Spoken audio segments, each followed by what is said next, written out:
All right. Yep.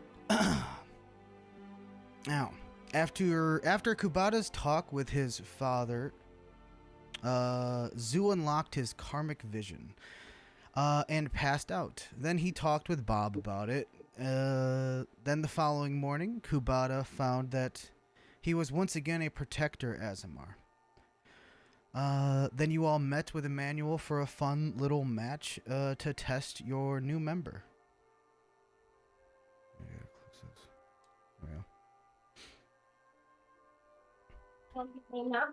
There we go. Yes. And not all of you were here for the conclusion, so as the fight nears its conclusion, we will all see from the perspective of Zu.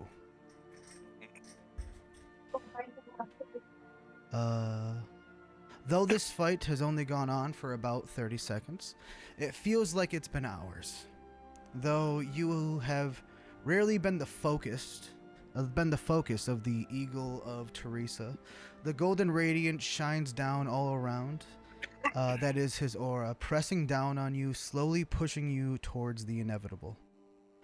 You watch as he flies across the sky with speed so fast that even your perception finds it hard to follow. He slams down his sword at Vengeance with an explosion of radiance and thunder, as Vengeance is blown away, and it is now just you and this monster. Before you have time to think, he is in front of you, and on instinct you are swinging your daggers at him as soon as he appears, landing hits that each make the radiance... What? Laura, let's go. Come on. Come on. I'm sorry, Haley. I won't do it again. Dude. Oh. Come on. Let's see. Yes, each strike against him making the radiance around you flash, damaging you with each landed strike. You feel like he could not possibly still be standing. But as you look at the hero of truth, despite his many visible wounds, he fights with a big grin and a glint of genuine happiness in his eyes.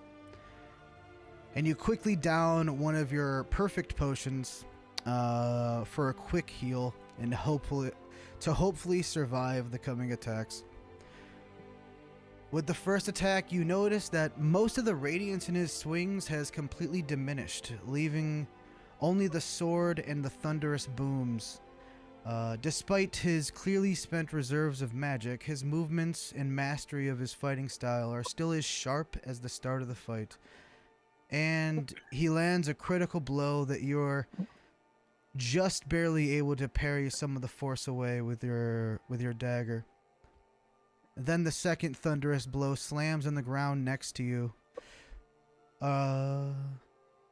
still blowing you back into the walls of the Colosseum. Emmanuel following up with another critical blow as your feet come back into contact with the ground. Emmanuel rushing up to you and using the pummel of his sword to strike you right in your jaw. You see stars and feel yourself slipping into unconsciousness, but your eyes stay open, and with your insightful fighting, you see an opening. With his sword arm across his body from the pummel strike, you move in, raising your dagger up with the proclamation, "This was supposed to be fun!" and slam the pummel of your dagger down on his head with a resounding clang. And just as the radiance is about to flash once more, definitely leading to you falling unconscious if you're struck with the radiance once more, the light dims as Emmanuel is finally falls unconscious.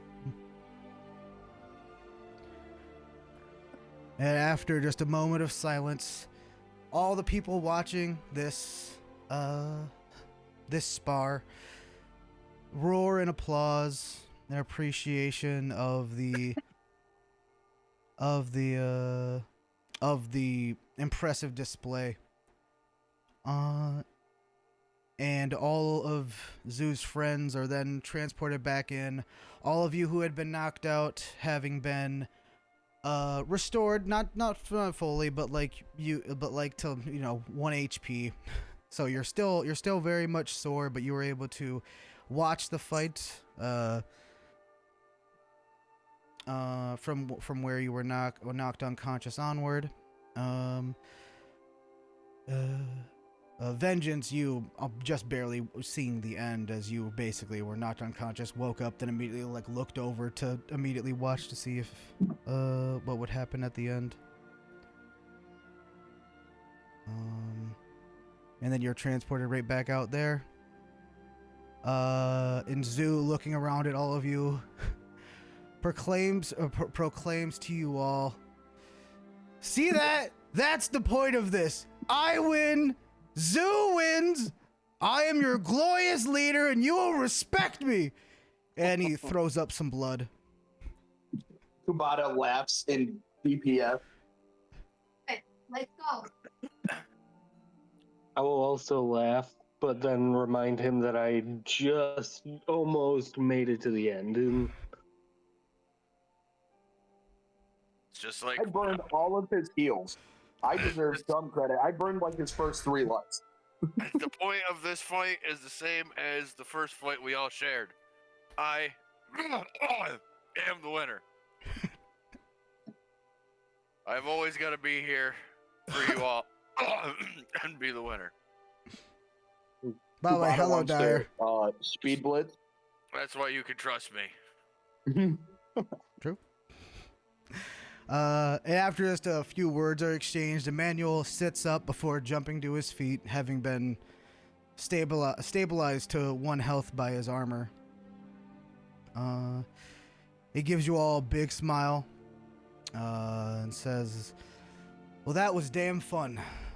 It was an honor fighting all of you, and I feel like I got to know you all better." And looking at all of you in turn, there's a certain amount of respect you can have for a person who hits you as hard as they can, and you hit them as hard as you can right back. And they say when 2 warriors of significant strength trade blows, they can feel what the other warrior feels. Yeah. There's a lot of fucking weeb themes in my game. But he looks particularly at you, Kubata. He says, "Especially you, Kubata. It is good to know the man who is courting my daughter is a true paladin." Oh, shit. Hold up. Wait a minute. It's on my right. Kubata's just going to stand there in awe for a second in utter confusion. It's like, oh fuck, her dad's bigger than me and stronger. God damn it. I'm just going to be in shock and be like, "Abby has spoken of me?" Right? That is her name, correct? Yes, my daughter, Abigail Truthseeker, or just Abby when she adventures. So, should I start calling you Pops? No. I will kill you. Respectfully? No. You already have a good father.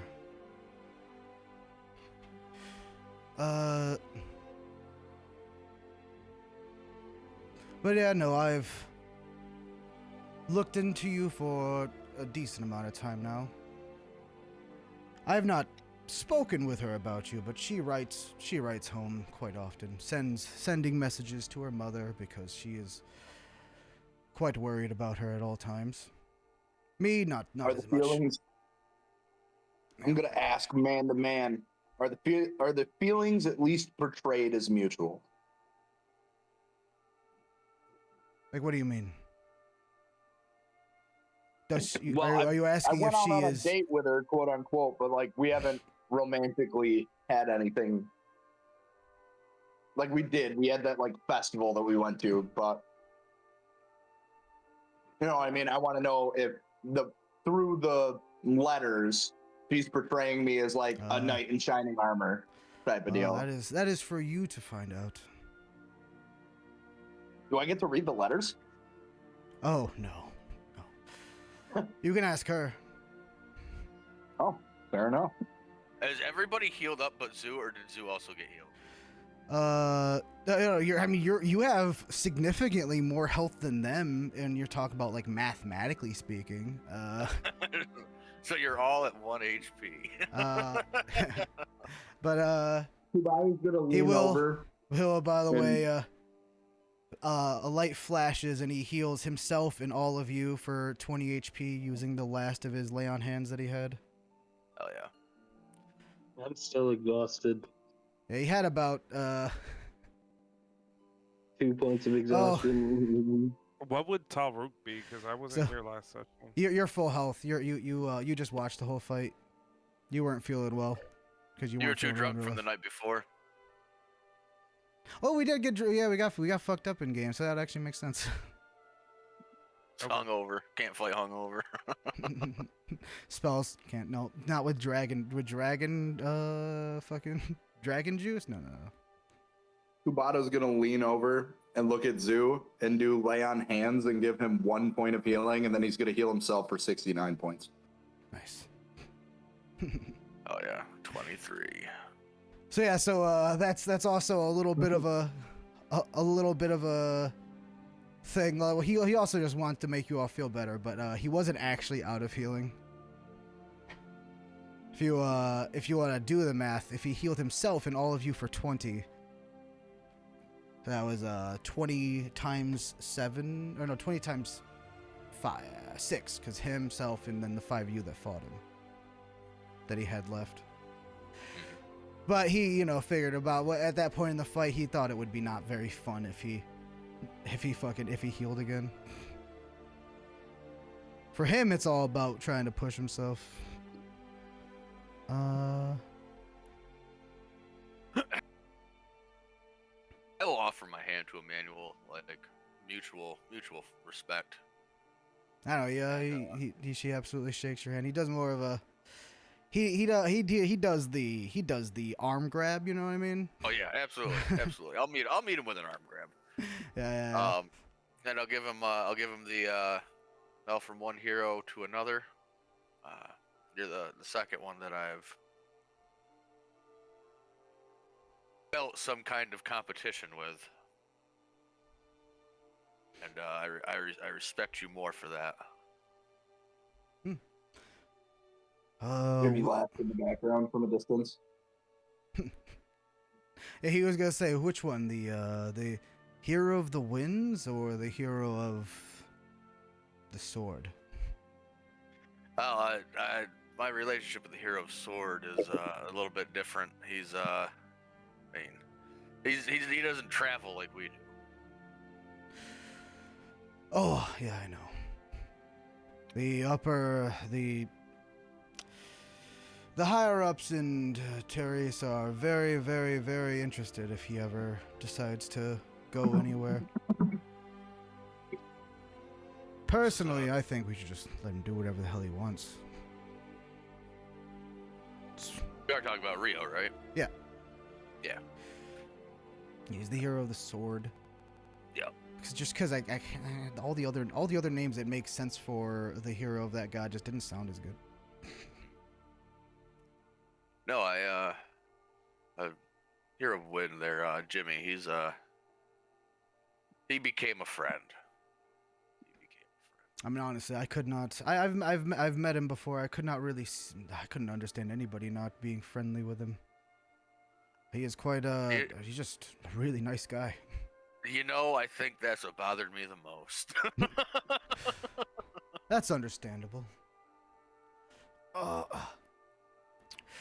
But the people seem very happy with the performance. And here, come with me. We'll all go stand in the middle of the Colosseum. Before the actual ceremony and the giving of these medals happens, we need 2 more members. in order to give, he's leading you towards the middle while he's talking. So, in order to give these medals one representative of each royal family, or at least one member each of all of the what is it? Of all the council need to be here, but for something like this, it's just the one member of the royal family each. I was gonna say. I mean, Kubata at least knows that there are three. There was an original royal family, and that's kind of branched off into three separate royal families that also have their own branching paths as well. I lost Zoo. Boop. Oh, there he is. I could not see him. What I like to do is I like to put him on these. Then he can hit. Damn it! No, don't. Sometimes you can make them stand on the. Stay! Yeah! There we go. Anyways. Oh, yeah. Fucking- That's also a thing. Now you know that you know that Abby is. I mean, while she's not, she's not actually going to be like a queen or anything like that. She is technically royalty because they've kind of gone away from actual kings and shit like that. Oh, hang on. I'll be back. Okay.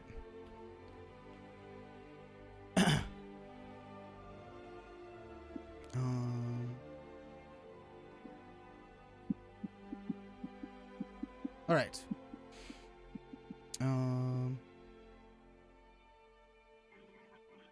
And you guys make like some small talk for a little bit. The people in the stadium, you can hear them, a constant like chatter. You can't really make out too many words, but they're clearly talking about the fight, and a lot of them saw like I said before in the last game. A lot of them saw things they never really seen before. Plenty of them had never seen a dinosaur. That was definitely one of the bigger exciting things. Steve, you are echoing hard. I don't know if anyone else was hearing that. Is anybody else hearing echoing? Nope. I hear it slightly, but not much. I guess it's on my end then. Let's see if does that help? Yeah, actually. Okay. Even though I had the one thing deafened and muted, I had to mute. So I had to mute the iPad's fucking thing as well, even though I have it deafened and muted on Discord from my PC end. Fair. All right. Okay. Oh, and after, but Emmanuel then quits. He sort of stops talking. And he looks towards the entrance that all of you came in together from, and the crowd sort of quiets down, it's following his example, in anticipation. And then walking out from that same entrance, is a human woman dressed in robes of an archbishop, but no archbishop hat. Just the robes. She is 6 foot tall, and walks with long, graceful strides. She has long auburn hair that is brushed back, light green eyes, and overall delicate features. Her face has a small, kind grin. Everything about her speaks of elegance, grace, and warmness, except for the jagged scar that goes from just the right of the middle of her forehead down through the nose, then through her lips, and stopping just to the left of the middle of her chin. Now, who is this? You never seen this woman before, but as she reaches your group, Emmanuel says, May I have the pleasure to introduce you all to Her Lady Cleric of Abigail, Archbishop Alexandria Lifebringer. She is a woman deserving of respect. She is a dear friend of mine and godmother to all of my children.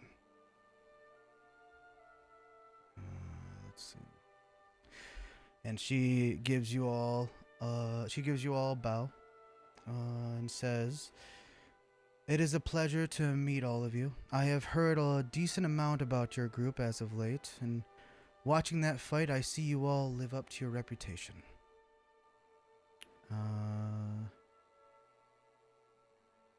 Oh yeah.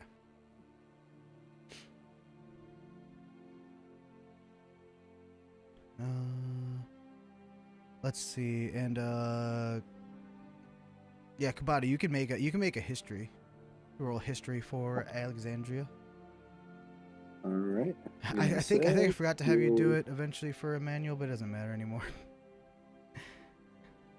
There is no fucking way. The die on the screen got caught. It would have been a 20, but it's a 2 or a 3. Oh jeez. You recognize the name, but it's just kind of, the information's in there somewhere, but it's just on the tip of your tongue and you can't quite remember. No. Yeah. Hi, Mama.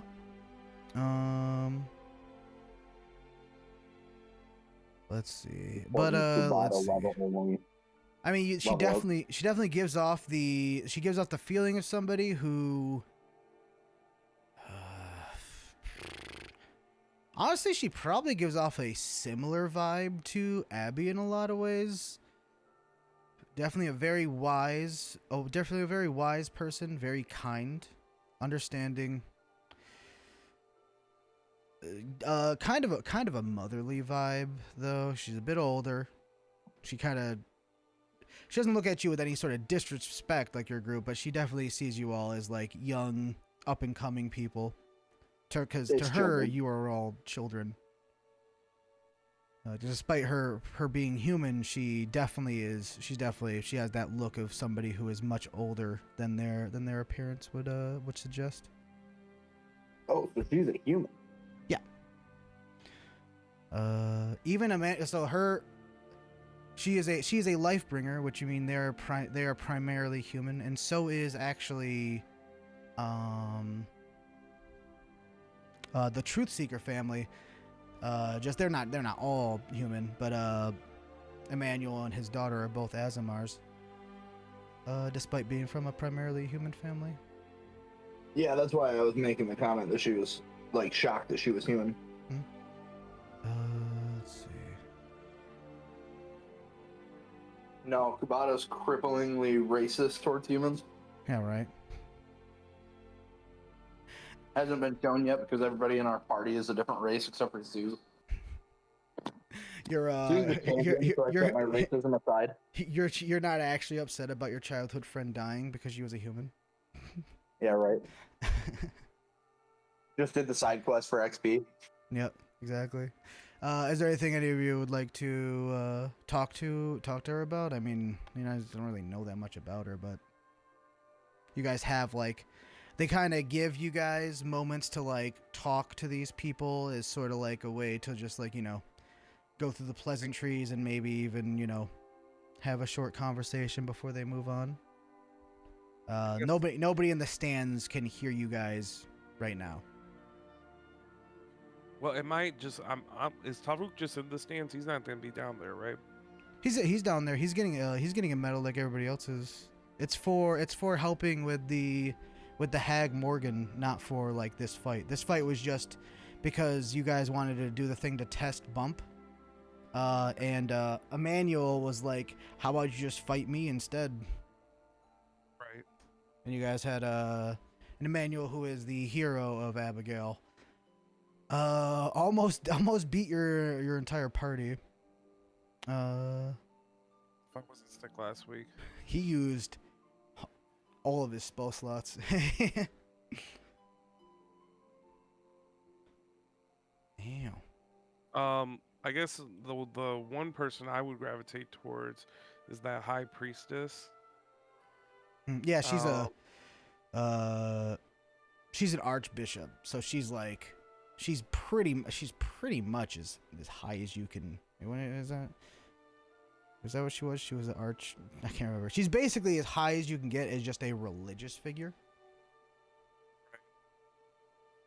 I'm going to ask her. And what was her name one more time? I apologize. Alexandria Lifebringer. Alexandria. I'm gonna. Taruk's gonna. Excuse me, Alexandria. If I could have a moment of your time, real quick. Of course. I am on a while venturing with my party here. I do have a personal matter to try to get done in between our venturing. Are you speaking of the your shape? Yes, I can. I was. Yeah, when she's looking at you, you could see like she has the vibe. She has the aura of like definitely a healer, and she can just tell just by looking at you that you're not in your proper shape. Yes. And she says, I do believe there is someone that I have that I know of who I believe could help.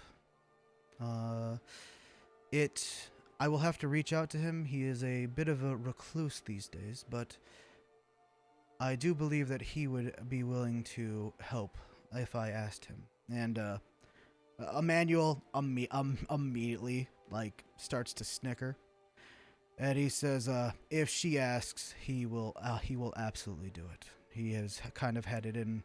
He's had a bit of a thing for her since we were younger than all of you." Would it be more of an exchange of favors for him, or what should I expect when talking to this gentleman? He would most likely. I know the spell that he has that can permanently alter shape does require especially rare materials. He will most likely just require that you provide the materials. The man has so much money that wealth is basically pointless to him at this point. So run errands and get the materials for him. He will he will. I am not sure what the materials are, but he will let you know. Let's see. You are of course Talruk Sunwater. I know she knows all of your names already. I will send you a message once he has responded. I appreciate your help and thank you for helping me along my quest. And I give her. I know it's gonna look weird. Well, I still have my horns, right? Because they're adamantine. Hmm? So I give her the bow of my people as a minotaur. Oh, she actually mimics the exact bow back to you, definitely being familiar with your tribe, because this bitch is like I said, she has like an ancient feel to her. She's definitely older than Emmanuel, who is old enough to have fought in wars that happened over 1,000 years ago. He's made like references to that. And she says, as a healer, it is my pleasure to help any who are in need. It is my sworn duty. I'm all blessed to have you here. And Let's see. I was gonna say there was one thing I wanted to do. It'll come back to me. Hmm? I lost it. It'll come back to me. That's fine. Anybody else? I would like to just kind of approach stumbling on his name, the paladin that we just fought. Emmanuel. Manuel. Emmanuel Truthseeker. I would like to approach him and extend out my hand for a handshake and thank him for giving us the opportunity to trade blows. I know he meets your head same way that he did with Zoo. He says, "Yes, absolutely. Listen, I had a lot of fun. It's been a while since I've had a proper fight with people who I didn't know everything that they would be bringing to the table. I heard of the avatar that you take in battle, but it is quite different to actually face it. There's an intensity that I have not felt since I fought an actual dragon. Yeah, that's something to do with this weird sword of mine. Yes, I haven't. I can feel it. There's a bit of borrowed power and a curse, but just make it your own. I'm doing my best. And thank you for giving me a new goal. Absolutely, it is my job as one of the older folk to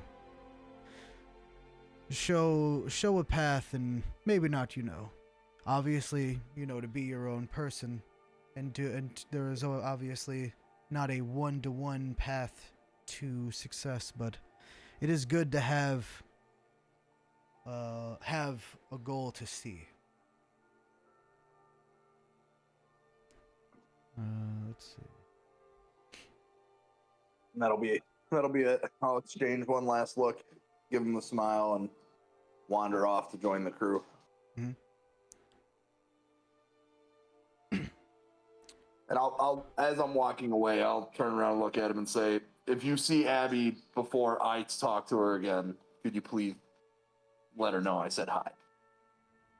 Oh yes, of course. In like a she respectable / like shy kind of way, like a reserved kind of way. He'll say, I believe that she is planning on visiting after. She is currently out on a mission that she said will have her out until at least the 7th. Let's see. Oh, it's the 5th. So for at least 20 or so more days. But she said she is planning on visiting after. So. Right. So Kubata's not leaving Teresa anytime soon. Well, you gotta go free slaves, but you Nope, can always come leaving back. it to the rest of the crew. Kubata is sticking around to try to persuade my future old man. I forget that. I forgot to actually write this, but they are going to provide a teleportation circle as well to your group. Kubata's going to use his charisma, his outstanding charisma, to try to heavily influence future decisions of his soon-to-be father-in-law. His charisma is 26. Fuck. Yeah. I still have a chance. Mine's 20. That's his highest score. His strength's only a 20. A lot of these, but for him, he's more of a. It's funny that because how strong he is, he's more of a leader than a fighter. He's just also a really good fighter. He likes fighting more than he likes leading, but he's naturally better at leading. That's what I should say. All right, and Alexandria Also, and Amelia. the stove is cooking. Oh, nice. Yep, we're up to 78 degrees in the house. Oh, good. It's fucking surprisingly nice in this room today. It's been cold lately. This is fucking 77 in here. But okay. Fucking old ass men talking about how warm it is in the houses. Alexandria and Emmanuel, after you all talk for a bit, both get quiet and go and stand next to each other. Sort of making like two groups, them like beside your group. As the last needed for this ceremony approaches, walking through the same entrance you all and all of you standing there came through, is a male fallen Azamar.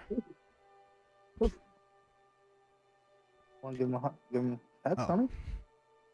Wait, give head? What? No, I'm giving him pets. Oh, pets. Well, Luffy decided to pee on my floor earlier, and me and Haley have officially gave him a stern scolding. Listen, he will be the king of all pirates. He needs to mark his territory. Don't make him go gear 5th, dude. He'll fun. Yeah, but now he's being a little coward because he got yelled at. Oh yeah. Hey, listen, just don't Hassan Piker him, all right? Fucking go full Palpatine on your dog for moving. Oh You yeah, dude, gonna beat the piss out of him just because he looked at me funny. Yeah. There's a Beat nice the little brakes off nice him. little political joke for the stream.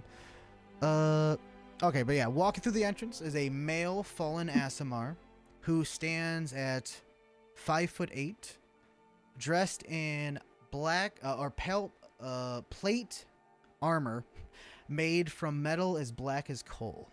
Flowing from his back is a dark cloak covered in all sorts of runes, and on his back is a great sword that radiates malice. He is handsome in a fierce, almost primal way, with strong features and bulging muscles. He has long black hair, dark eyes that dimly glow with the purple color of the arcane. Kubata, where you chose redemption, this man clearly chose to embrace his fall from grace. So Gotcha. the more unsightly features of a fallen Asimar are absent in his features, as his darker skin takes on a fairer complexion than is normal for a fallen. And as he reaches you all, a much less grandiose introduction, but no less heartfelt. Emmanuel says, might I now introduce you all to Death Knight Valar Runeblade. He is not one for titles, words, or really anything too much fun, but he's a good man to have at your side in battle. And Valar gives him a nod, gives a nod to him and Alexandria before approaching each of you in turn, shaking your hands and staring into your eyes for a moment before nodding and moving to the next. As he looks into each of your eyes, it feels like he's looking directly into your soul. Like every bad thing you've ever done is being weighed, and it's honestly a bit more than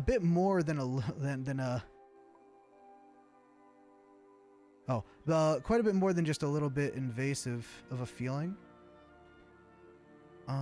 What does he see when he stares into my eyes and looks into my soul? Does the dragon stare back? There is no. The dragon definitely stirs because he does see that, but there is no separate reaction that he has from any of you. He is just the same exact thing. He seems like a very serious, more silent type.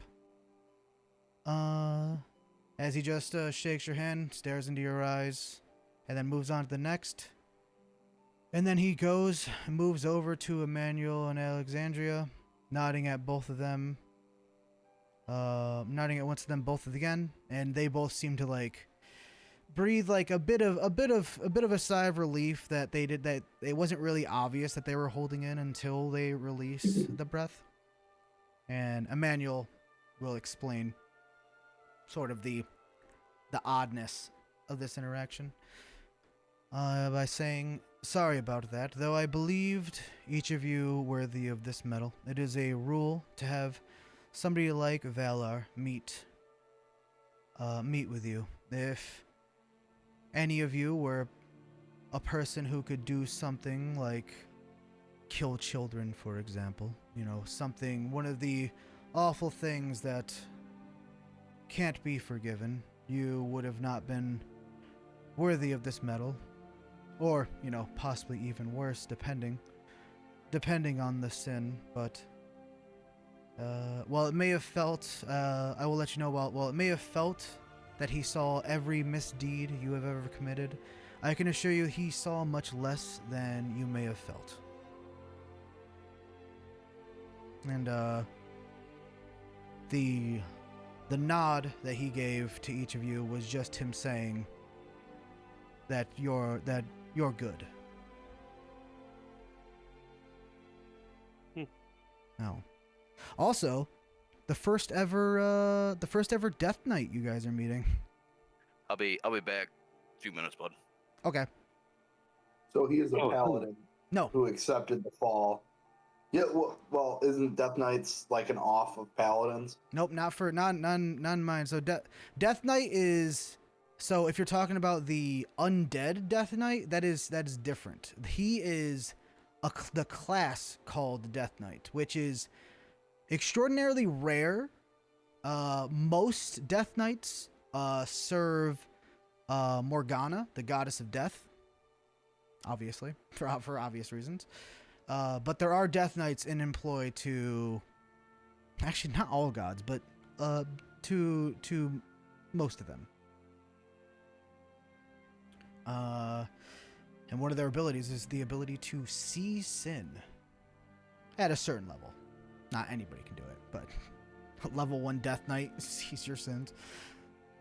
This guy he gives the vibe of somebody that's probably around the same age as Emmanuel. I would say. I mean, when you're working in, you know, a lifespan that's over 1,000 years, obviously it's a bit, you know, there's a lot of room for error there. But he's definitely not as old as Alexandria. But it's sort of slightly inspired for. I mean, this will be just for Carlos and Isaac. Slightly inspired by World of Warcraft, or I can't say Warcraft, World of Warcraft Death Knights. They're not exactly the same. They're not fucking necromancers. But like, you know, a similar design, sort I was of. gonna say, is it like a blood death knight? I would say so. yeah, that's what I was thinking. The best way I think to describe it is they are like paladins that instead of using holy magic, they use arcane magic. Also not necrotic. No, necrotic. So I mean, you guys are gonna learn about this actually pretty soon in my game with some big lore drops. But necrotic is just the inverse of life. So it's just life magic, just used differently. But you know, that's just my magic lore. There's a lot you're gonna learn soon, but whatever. That'll be later. Yeah, he if any of you want to speak to him, he does not. He is ready to receive inquiries. Or at least he seems to be.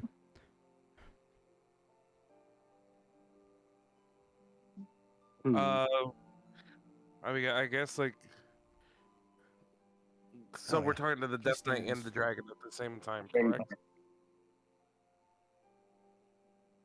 What dragon? Nope, never mind. I was thinking of something else. Sorry. We're I got talking the to the kids talking to paladin. me. I heard a dragon and then not really. Sorry.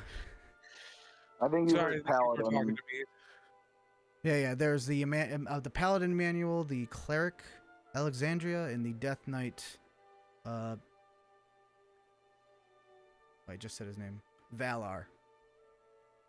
So, being one with arcane magic, do I feel uneasy being around this Valar? Oh, Like, fucking is he... definitely. But you feel like this isn't something that has to do with your connection to the arcane. More of just, this is by the way something for all of you. It is unsettling, regardless of how much you try to, like, you know, you can kind of get used to it. But the initial meeting of your first Death Knight, meeting somebody who can just see right to the root of you, is definitely unsettling. And his power is very different. It is very, very easy to be corrupted when you're a Death Knight, and there's definitely a certain amount of corruption that they use, as well as his sword gives off a very ominous aura. Like I said, it radiates malice, and being around the very, very powerful cursed weapons that are Kubata's sword and Chunk's hammer, there's definitely a bit of curse energy coming from that as well, from his sword. I mean, And I there's a look at there's a this shit. strong there is as much arcane magic coming from him as you felt from like archmages. Does it Like, feel there's- That's similar? crazy. Does it feel similar when I go to my Zen mode? One of those things. If anything, yeah, it's stronger then because you just become more I will clean it up. you become more sensitive to it then. Yeah, there's so much arcane magic going through him. There's the because arcane magic in my world and even in Connor's world, because we both see in our minds arcane magic being like a purple sort of galaxy type color, and he has so much coursing through his body that his eyes like constantly have like a slight glow of the arcane magics. I'm gonna go up to Valor and I'm gonna try to shake his hand out of respect Oh, he and introduce myself. he shakes your hand and he For you, I am Talruk Sunwater. he nods. Valar. And I'm gonna, his voice is, I'm not even gonna try, but it is incredibly deep. Think like, I mean, if any of you have fucking heard Corpse Husband speak before, something like that, where it's like incredibly deep, incredibly bassy to the point where you would think he might have like health issues because of how low his voice is. But it just seems to be normal for him.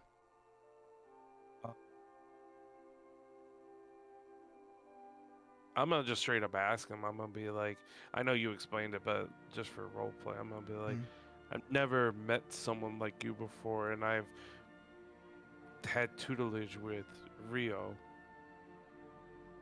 Who or what are you? I am a Death Knight. I have met Rio on the fields of combat before, and he is a good man. You fought with him? Against, Against him? yes, to save Emmanuel. And Emmanuel is immediately like, a bit like, hey, you're not supposed to tell them that. He just kind of gives like that look, and he says, it is good that you have never met Death Knights. Typically, meeting a Death Knight means that you are the Death Knight's quarry, but often we are, although I do hold some extra responsibilities, so.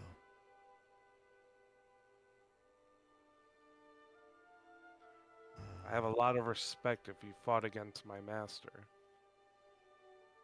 By the way, Especially- I assume you meant Tensor. I meant But- Tensor. Yeah, I meant yeah, Tensor. Sorry. I know, but You knew who I meant. I didn't mean to say Rio Tensor. I meant Tensor. by the way, his response Sorry. was about Rio, but I will just say that you said my master and his brother. You Yeah, know. that's what I meant. We'll yeah, just go with that. Yeah. But he'll also say, and I have also fought against your master as well. He is genius tactician. Someone who I have more respect for than almost anybody else. Yeah, we've just reunited. He's just recently. Actually, how many months has it been since we've? I forget time wise where we're at months wise in the game. 4 or 5. Like 4 or 5 months since we've reconnected, me and Tensor. As I heard about the public ceremony that was held for you to officially become his disciple. Though I see you take a separate form than what was initially said, but based on your questions with Alexandria, I understand that this is not something that you wish to keep. And if things do not work out with her source, I would be happy to help as well if I can. Ooh, okay. I'm gonna write that down. Valor, Alexandria, okay.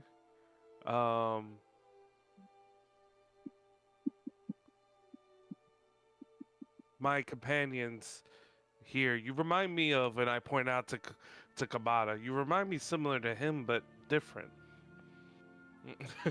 Trying to bring Like- Kamada involved into Valor. my golden skin for yeah. Oh yeah, fucking Carlos doesn't know that yet. Yeah, he's no I'm longer no longer fallen. yeah, he just recovered after making up with his father. He basically like to make a long story short, he forgave himself pretty much, and that's basically all that was making him fallen, was him holding sort of himself back. But he is now a protector Azamar. But he will say, but because he would also have known that he was a fallen Azamar for a while. More just that he can, well, because he saw the sins, right? And a sin of not there's like a not forgiving yourself is not a sin exactly, but that is something that that he would see. But now you obviously have forgiven yourself and whatnot. But he will say, as he walks the path of redemption, it is a strong, hard path to walk, though all paths are difficult in their own way. Absolutely.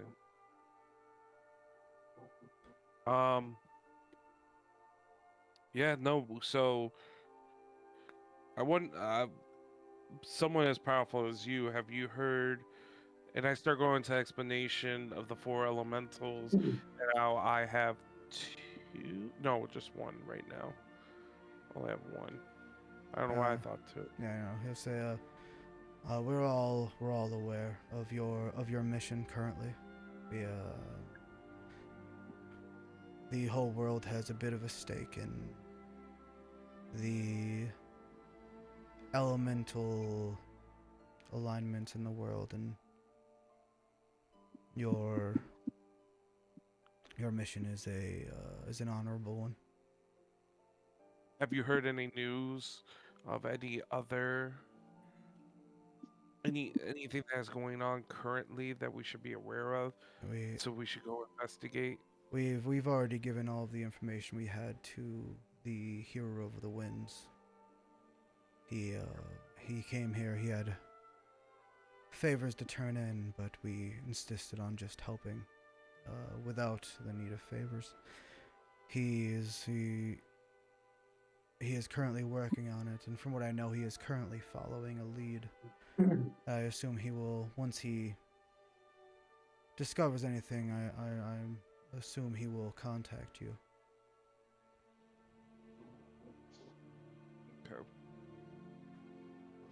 If we hear anything new, we will give both him and you the information. Thank you. I appreciate it.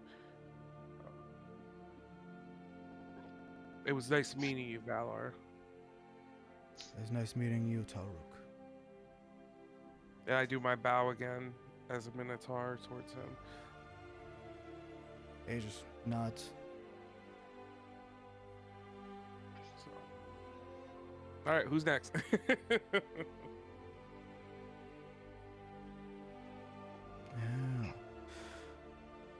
Ugh. Alright.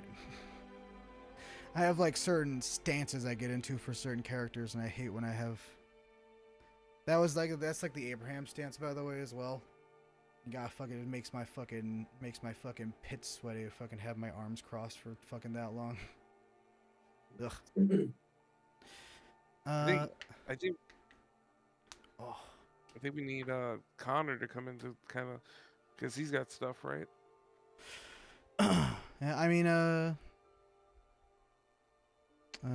will send the VOD of what he missed to him, and then he can fucking, if he has any questions, we can always just work that out at like a later date, but with time travel. There you go. I'm trying to think if Vengeance would be interested in talking to him or not. Oh. Yeah. Oof. I like Val. I've been looking forward to you guys meeting Valar for a while, because I knew there would be a very, very small chance if you guys did not meet Valar for you guys to actually meet a Death Knight. I wanted that to be introduced. The only thing is, if any of you ever want to eventually be a Death Knight, you have to make a character on paper because you can't make full on, because this is a full on class. This isn't a subclass. You can't Oh, make gotcha. full on classes in D&D Beyond. Huh. It's also not. They fully took that done. away. No, they never even fucking had it.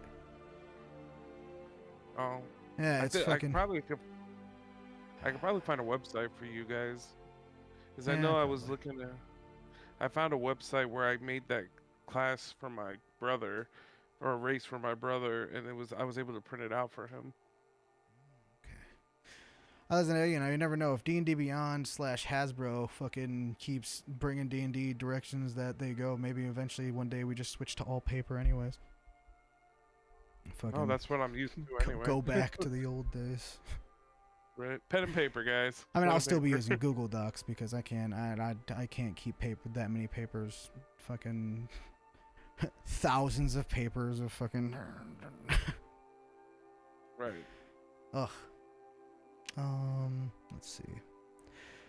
Yeah, and after a bit, they all they get into their group of 3, and they all are like standing side by side across from them, and Emmanuel pulls out a sending stone that he speaks into. Think of the sending stone as my mic. There we go. That works. And he'll say, and the sending stone projects his voice throughout the entire Colosseum.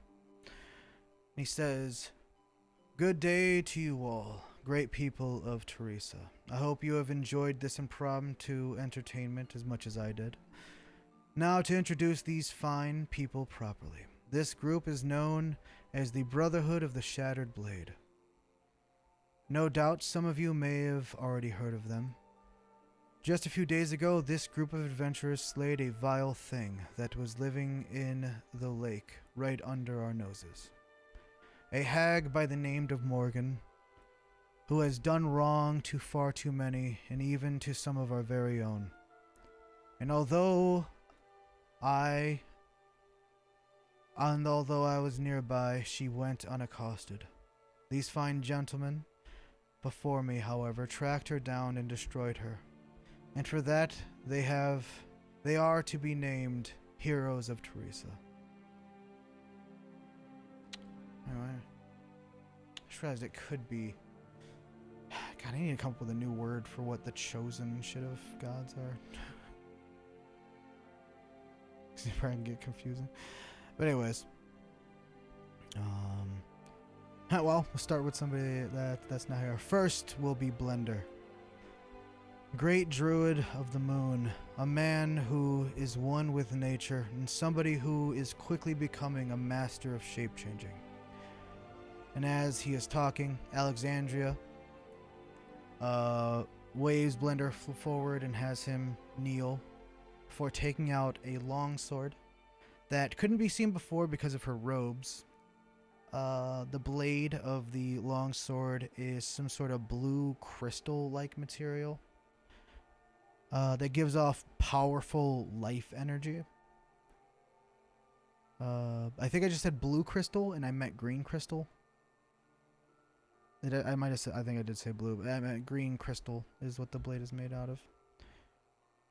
And she brings the flat of the blade down to each of Blender's shoulders as Emmanuel is speaking, before having him stand and placing the metal around his neck, and then having him step back. It says, "The druids are important to the world and the balance of all things. May he continue his ascent to greatness." Then Talruk Sunwater, one who walks the path of the arcane and works to restore the elements back to peace for his loved ones, but also for the very world we all live in. May your knowledge grow vast and your horns stay strong in the coming battles. And as he spoke, Alexandria once again through the same motions with you as she did with Blender. Her being tall wasn't not to your height's not that much of an issue as long as you are kneeling. Yeah, because he's like 8 foot. Yeah. But she a tall bitch, 6 foot tall. She's like the third tallest person here. Oh, I don't know, Bump as well. Fourth tallest person here. I was gonna say, I think me and Bump are the same height, right? Kinda, because when he rages, he gets fucking 6 feet to 16 feet tall, but, you know, fucking same difference. Same difference. Yeah. Oh, and then, hey, another person that is not here. Bump. Some people say the word simple like it is a bad thing. But those people have never been rushed down by an 8-foot-tall berserker foaming at the mouth with a sword that weighs more than a horse. Keep your new companions safe, and make sure you show the world just how impressive a good solid thunk by a large piece of metal can be.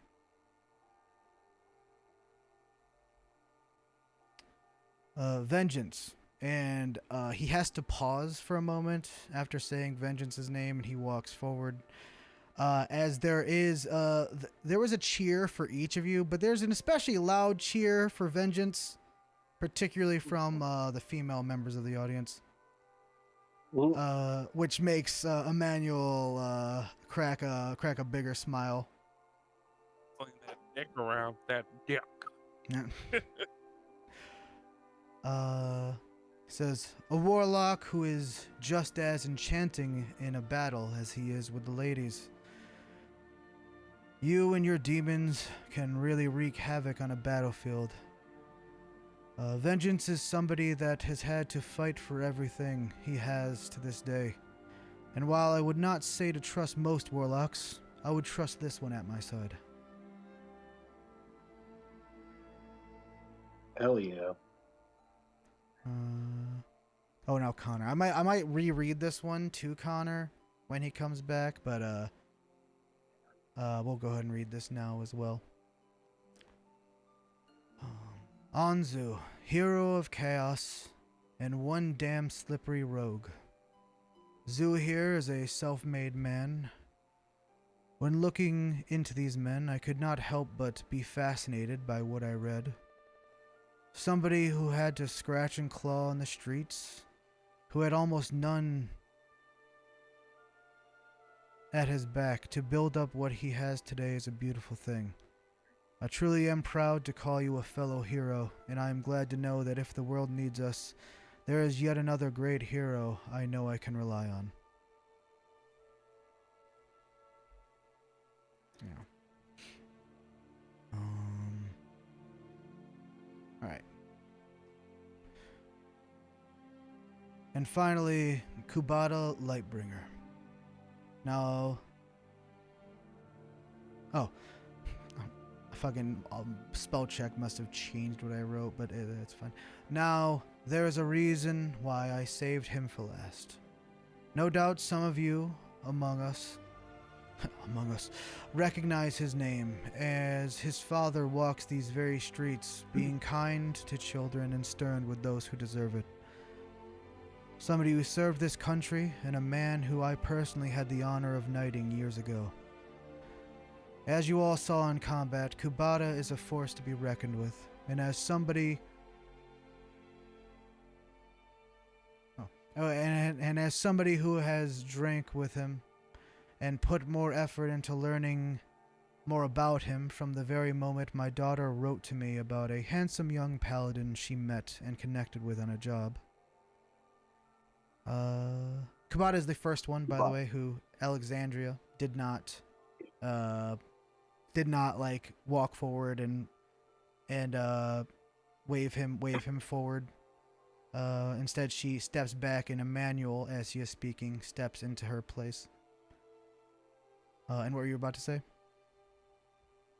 Kubata will crack a smile when he's talking about Abby. I'll say, fellow son of Teresa, and paladin of conquest. As I had the honor of knighting your father, I would have the honor of knighting you myself. And he gestures for you to kneel, and after you do, he takes his Holy Avenger from his scabbard and places the flat on your right shoulder, saying, once fallen, now protector. And then moves the blade to the left shoulder, says, rise now as one who I see as an equal, and someone who I will be honored to fight alongside in the future.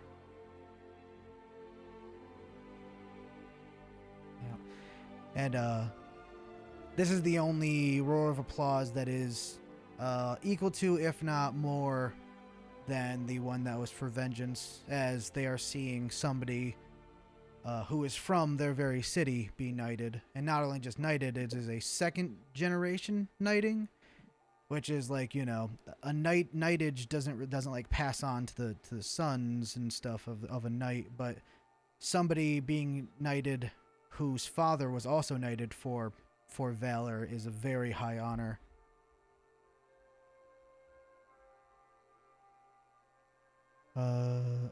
And they let you all know that they are very happy to see another one of their own coming into themselves.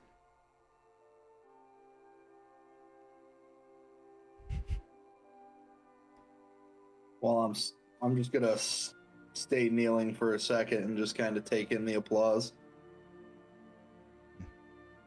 Not in a cocky way, but like in a welcoming way.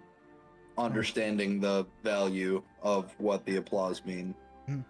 And you in your focus are somehow just barely able to make out the cheers of your family.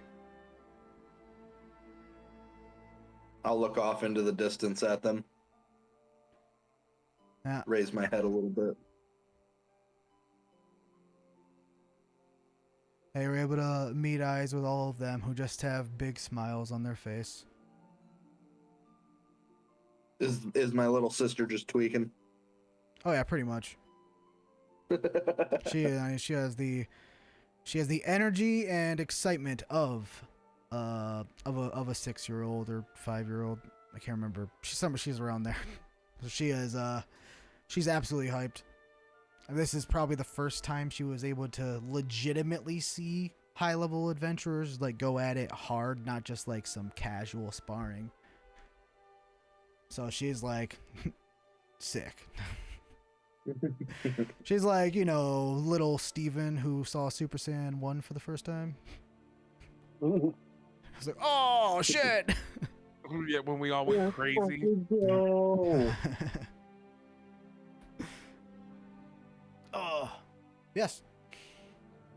Oh yeah. With this, the ceremony is finished. There's like some more small talk between all of you. And you all walk out of the place together, and Emmanuel will say, I'll say to all of you, he'll say,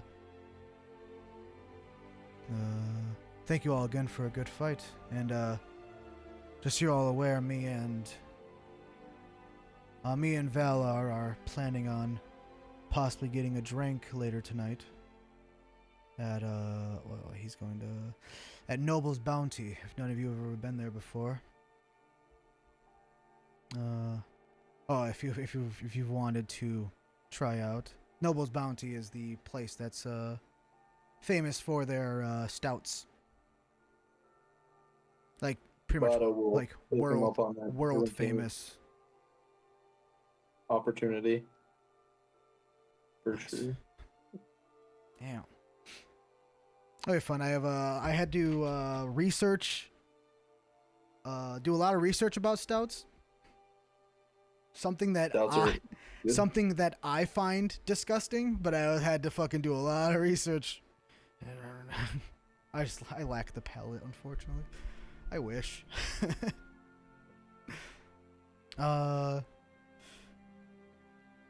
Let's see. Speaking of which, I got these really good IPAs recently, and I have like a wheat apricot that's really good. Oh hell yeah! Buddy gave them to me for free. They're pretty gas, not gonna lie. Nice. After a little bit, you're able to meet back up with your parents and your daughter Kubata. Your sister is fucking just asking all sorts of stuff like how can you be a dragon, and she like, you know, she'll talk about how she saw a decent amount of the fight she couldn't really follow because you guys are going like, you know, like there's a reason why you can't just spar anywhere. You guys are like kind of anime fighting at this point, at this level of power and stuff. But now, The fact that they came to an arena expecting like to see this big battle and they saw like 30 seconds of just speed blitz. Oh, that's basically what they expect with a fight. So basically, Emmanuel does this every now and then, and people have like seen it several times, and the fights never go super long because I mean a fight between paladins is a fight of fucking explosions, right? So it's typically Fair enough. typically pretty fast. There was quite a bit of explosions during that fight. Oh yeah. Damn. He and your father like gives good clap on the shoulders. He's definitely the one who could fully talk to you about like your tactics and stuff, because he's not as powerful as you guys level wise. He is much more experienced than you guys. So he just finished putting the floor back together. Oh, okay, Connor will be back soon. So he will so he's a bit more refined than you guys are, even though he's not nearly as strong. So he can definitely like talk to you about stuff and fully understand like the things that you did in combat and stuff and all that jazz. I'll say after that you guys have a nice like little lunch. Well, I mean actually probably you guys. You guys had breakfast, then went and fought for 30 seconds. But you guys talked for like a while with them, making small talk and getting to know these, powerful figures in Teresa. So I'll say it's about lunchtime. You guys are able to have lunch with Kubata's parents. And those who would like to go with Kubata to Noble's Bounty. I mean, I'm assuming pretty much all of you will want to, because if there's ever an excuse to drink in Fantasyland, it's like fuck yeah, dude. Yeah, always. And there's a 0% chance that Zoo wouldn't go. So, and Bump even in spirit is still like yes, can't be stopped. We drink together. Yeah. Somehow, Chunk summons himself back into the world to drink. What? No, he can't, unfortunately. But he would. He would if he could. Imagine. Yeah, Noble's Bounty is so a little bit of history. For those who don't know, Kubata knows, and I'll say you could probably tell them about it while you guys are going there.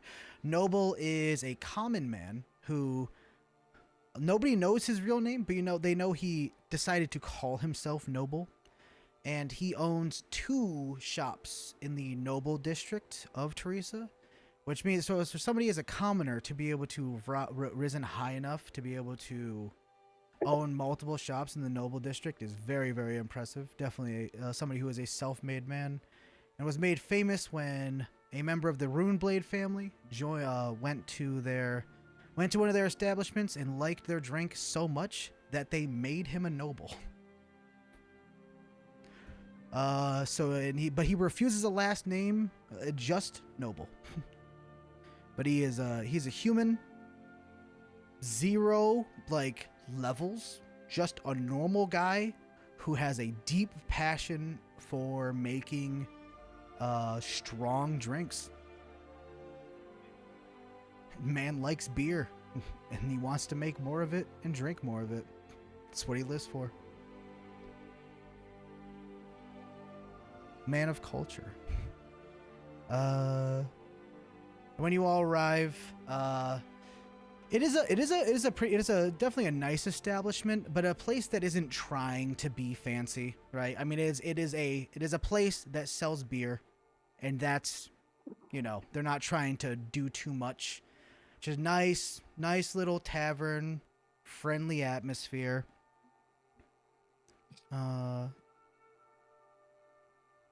And sitting at their own private little. So there are several bars where people can sit at, and they have their own private sort of like bar that they're both sitting at, and they like wave you over as soon as you're walking in, and they have their own like personal bartender just for them.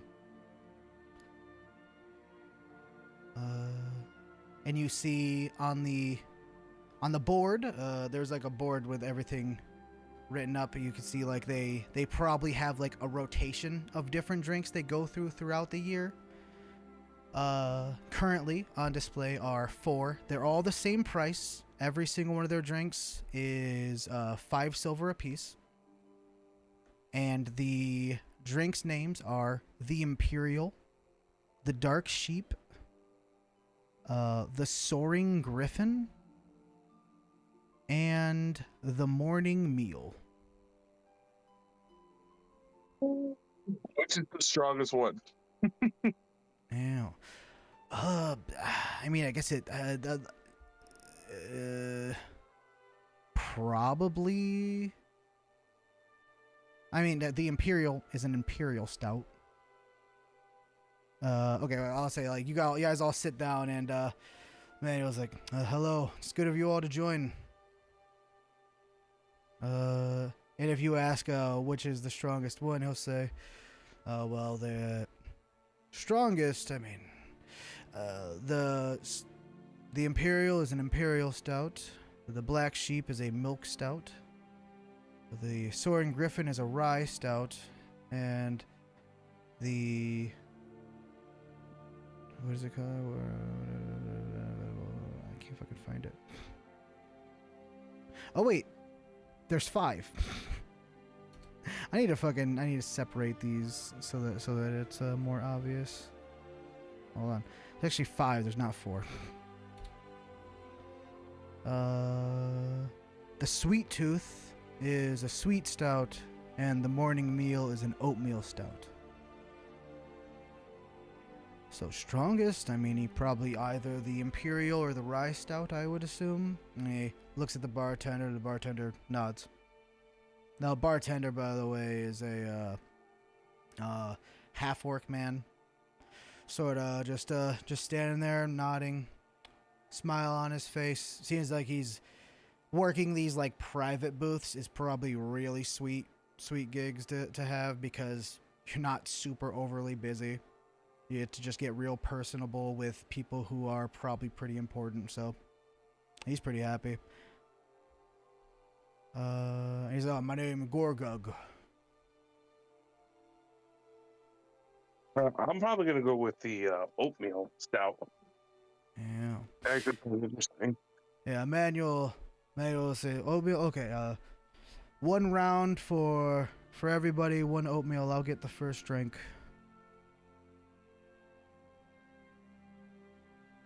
And very quickly they have under the thing they have like casks that they have all their stuff, all the different what would you call it, a flavor, or would you just get separate drinks? I guess they pour you the Morning Meal. Probably honestly probably the best one to start with because of its name. Sets out. They're all like fairly decently sized, like full on like tankards of these. Like glass tankards, so you can see the entire drink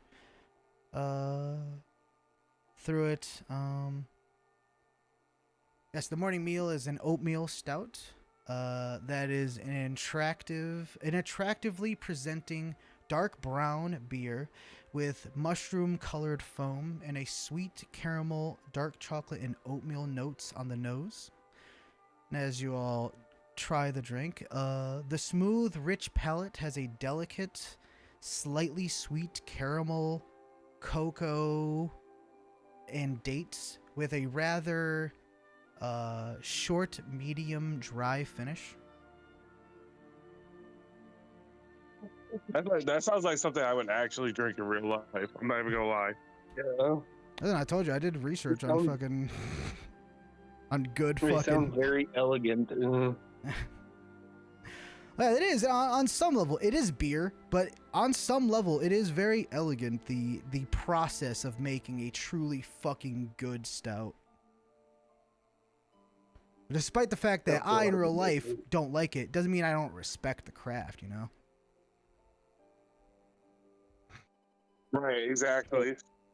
I will get a picture Thank you, of Xander. all of the different stouts. I think you're looking pretty fucking goddamn good for yourself. me and all of my female companions that I picked up from this party thing. Oh, well, none of them were with you. This is a private booth, but. Damn. Now listen, no girls allowed. Okay, there's only boys here. Hey, no girls allowed. Like Emma shows up fucking out of nowhere, and Emmanuel's like, "No, you leave." It's a He-Man Women Haters Club. Listen, okay, this is the boys' drinking night. All right, women not allowed. Boys drink free. If I had another spell slot, I would summon Gist for boys' night. All right, hey, listen, they would absolutely allowed fucking allow demons and shit in here. This is honestly, weirdly enough, despite Abigail having like this sort of having this reputation for being like one of the more like hard ass type goddesses, somebody that's all about the smiting of like demonic forces, the holy might being like a big part of their like religious beliefs and stuff. Very, very opening of contracted demons. Probably like the most open about contracted demons, except for probably Offandris. But you guys basically started Offandris as big shots. But before, today, you guys were still able to basically bring like Chunk and Gist everywhere that, that Chunk could fit into. Right. I don't even think Chunk can fit in here, could he?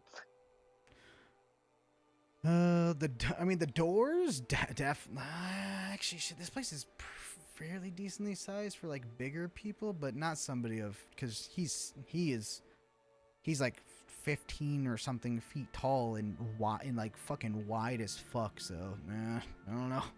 Because he's wider than he is tall, but he's fucking huge.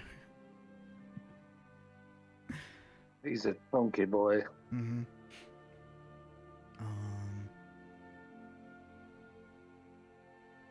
I'll still order one pitcher of each type of stout. Oh yeah, for the whole group. Yeah. Oh, you want to just pay for all of it like straight up right at the front? Okay. Let's see. Yeah. That'll be 1, 2, 3. I mean, you definitely have the money because there's 4 more that you guys haven't tried. Well, I don't feel like doing math. So let's just calculator it. So it'll be. Let's see. There are.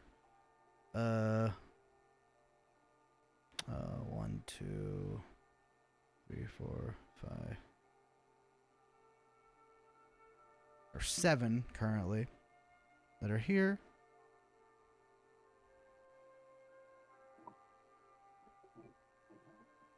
Okay. That'll be 14 gold. Okay. Yeah.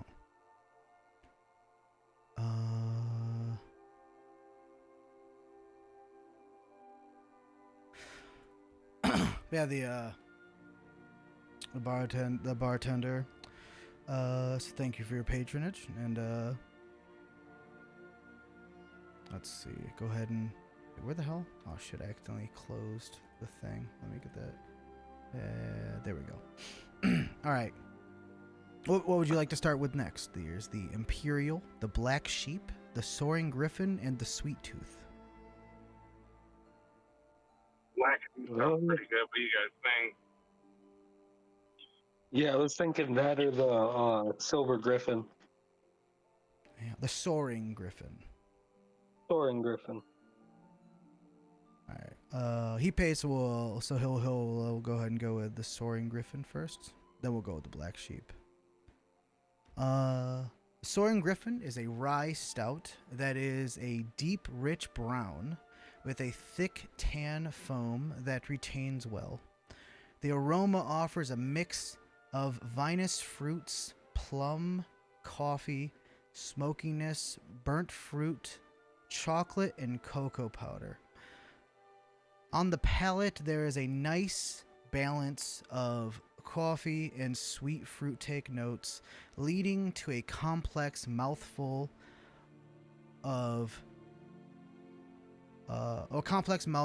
with chocolate, cooked red fruits, and a short, sweet finish with a late bitter edge.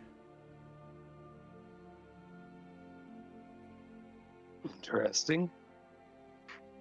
Yes. All of these, by the way, are like, it's all incredibly high quality. As you try each of them, the bartender tells you history of each of these drinks and how it seems like every single one of these have won like awards, like because they have sort of like get-togethers where they have judges, and each of these have won awards for like the world's best rye stout, the world's best oatmeal stout, the world's all of them have won awards. So yes, and then after having the Soaring Griffin, he pours you each one of the Black Sheep. The Black Sheep is a milk stout that is a dark black color with a lightly creamy, lasting tan head. The aroma is pleasantly roasty, featuring espresso and milk chocolate with subtle ashy notes. The palate delivers a roasty, bittersweet finish.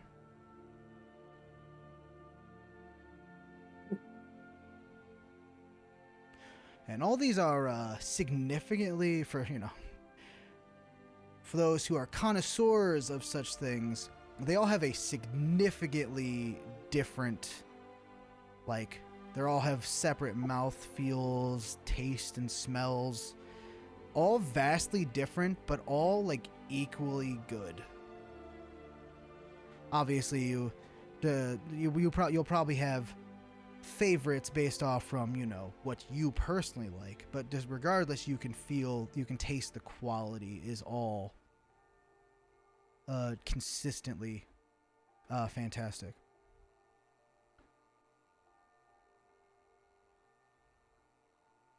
Hell yeah. The one that you just described sounds really good. The milk black, what's it? Yeah. Me doing research on this, having no idea that milk stouts even existed. You'd think that would curdle. No, you think, right? But fucking listen, it's science, dog. Game can of Slim Fast. Here you go, Chunk. Yeah, right. Yes, and we'll say you guys, the second to last, you'll go with the Imperial, because the last one is it's called dessert, right? So you might as well, or the Sweet Tooth, right? So you might as well save the Sweet Tooth for last, right? Yeah. As he pours the Imperial Stout, he will tell you all about how this was the drink that made Noble famous. This was the first drink that he considered finished, that was given to one of the Runeblade family members, and really got him on the map. The Imperial, funnily enough, is an Imperial Stout that is a deep, dark beer with vanilla-colored foam. It has the inviting aromas of dried fruits, coffee, and dark chocolate, with a balanced hint of roast. As for the taste, malt is prominent on the palate without overwhelming roastness, with a satisfying finish that contributes to make a rich experience.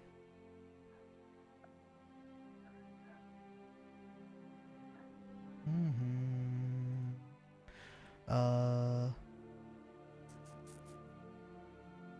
Let's see.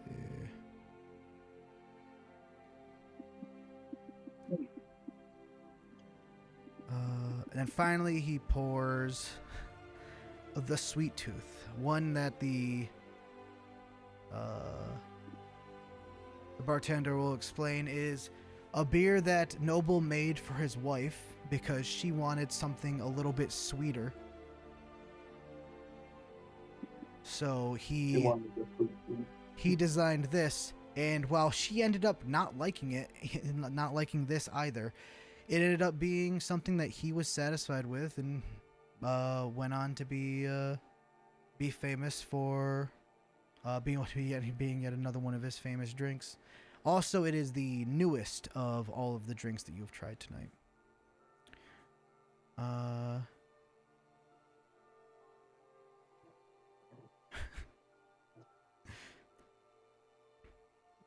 Yeah, hello, Xeno the Xenomorph. Yeah, you were in here the other day. Too bad is that they start drinking whatever is handed to me Yeah. with a smile. Yeah, that's how Emmanuel is basically. He already knows all this information. He's sort of just exchanging pleasantries with you all and just knocking back some good drinks. Valar is very similar though. He does get a slightly softer expression on his face as he after like the third drink or so. And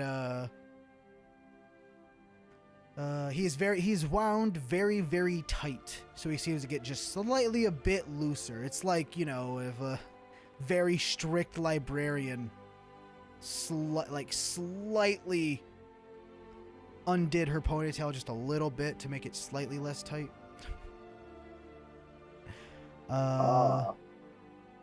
But still, even laid back for him is still very wound up for the rest of you. The Sweet Tooth is a sweet stout that is a black hue with binge foam that lingers well. Chocolate notes on the aroma. On the palate, a perfect blend of sweetness and toastiness. Body is soft and inviting, like me.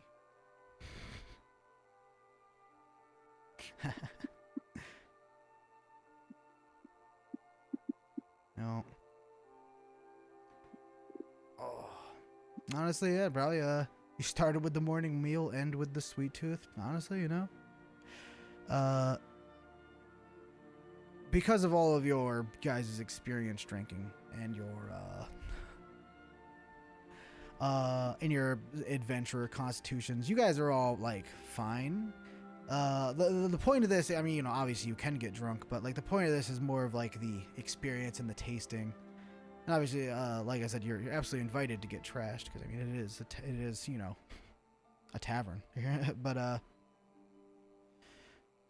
yeah, whatever one is your guys' is like favorite, you can order a few more and fucking. I'll take more of the morning meal. The morning meal sounded really good.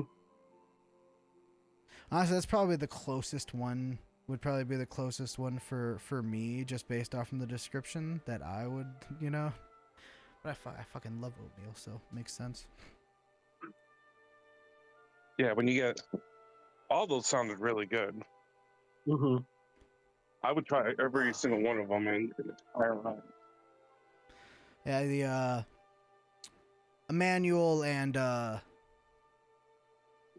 seems to prefer just like a constant rotation, constantly like having one that having the one that he's had like the longest ago. So basically, like continuing that same rotation that you guys had, just over and over again to keep the palate fresh. Whereas Valor seems to prefer the black sheep himself.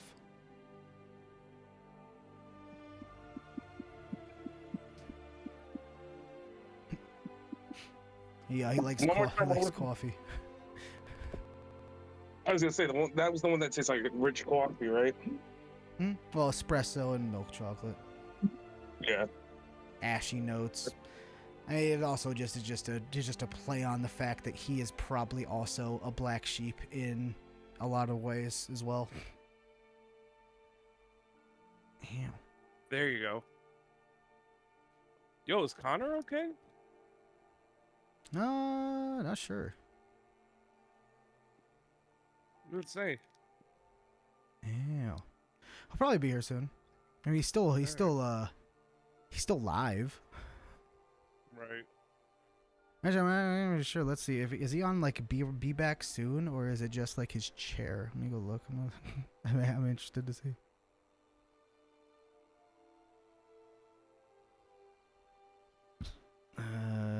There he is.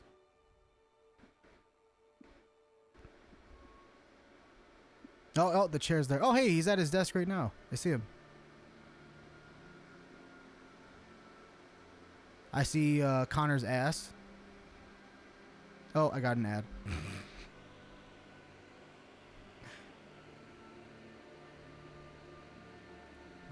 Oh shit! I need to pause some of this, don't I? Hold on, let me. Just Christ. All this was playing in the background. Okay. But yeah, you guys just overall have a nice night. Go ahead and you guys, I don't know, take out like an extra 4 gold out of your inventories for your night's drinkings. I think your groups can afford it.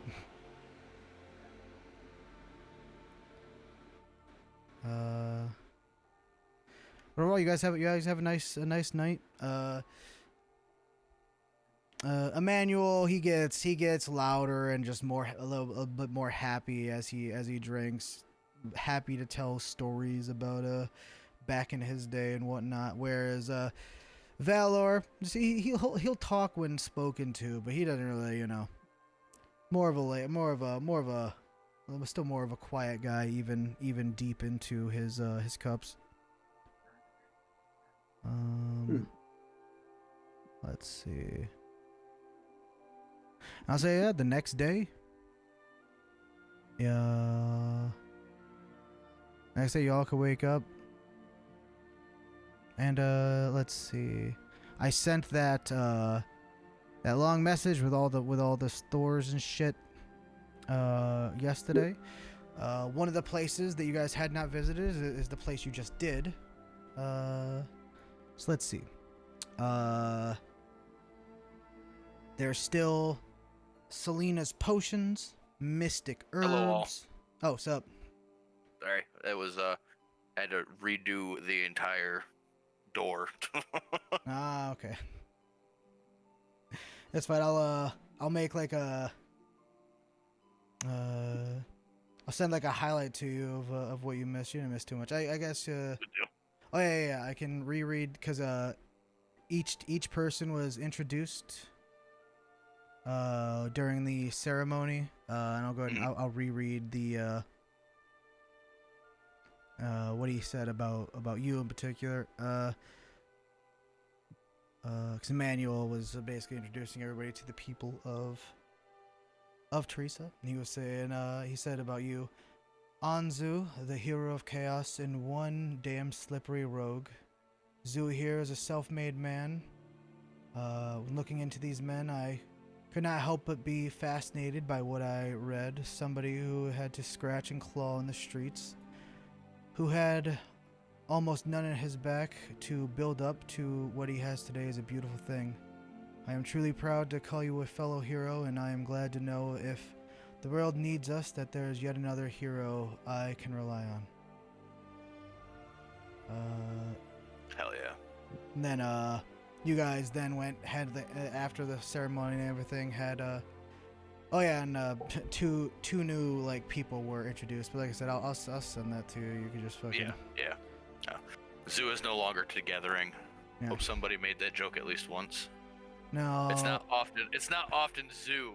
They did says about Bump, but not you.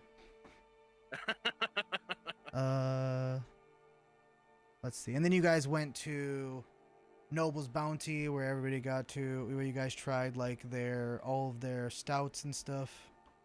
Hell yeah. I literally just read the description of all of them, so I'll send you that as Perfect. well.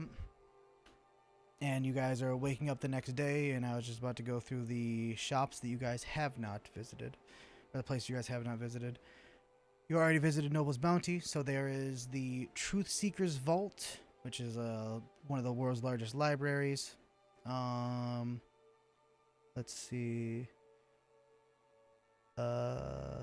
Selena's Potions, Mystical Herbs, Ruby's Jewels, Lightfoot's Books and Manuals, and Radiant Hammer.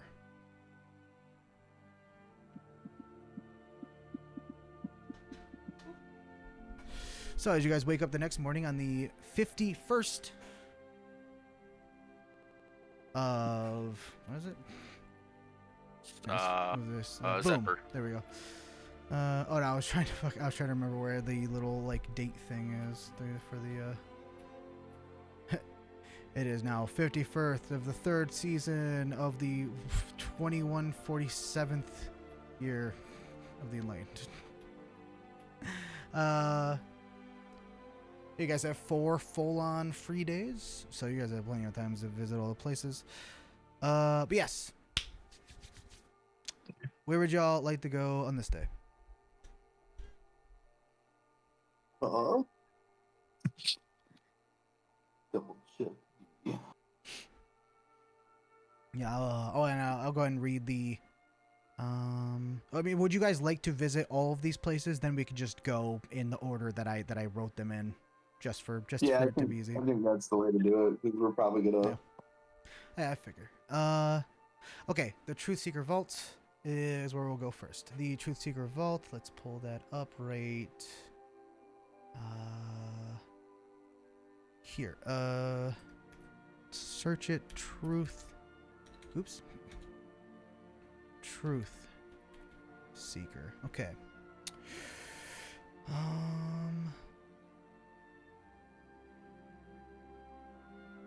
Oh fuck. I was like, wait, why can't I find it? It's because I just searched up Truth Seeker, which is also a family name. But let's see. The largest library in Teresa, and possibly the largest one in the world.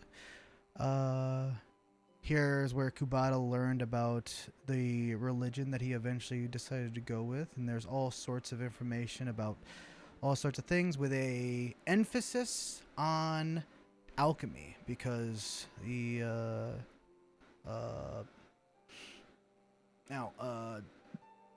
Kubata would know that the country of Terra is whereas Alfandris is the most advanced arcane knowledge.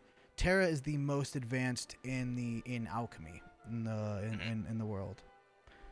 And in like alchemy of all forms, potions, golem making, fucking certain crafts for certain things, all sorts of shit. Yeah. Alchemy is a very, very wide amount of things. Let's see. Let's find it.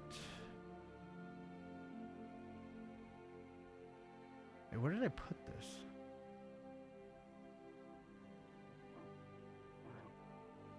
I'm gonna see.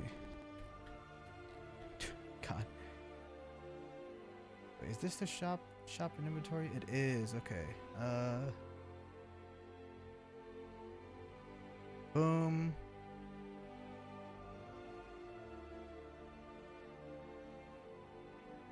Why can't I,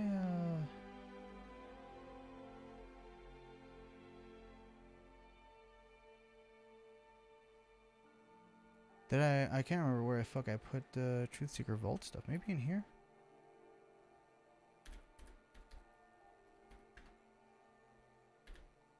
No? Fuck. Well. Anyhow.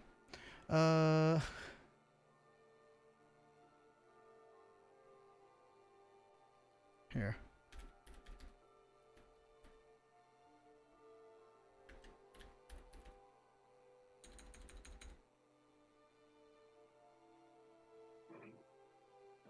And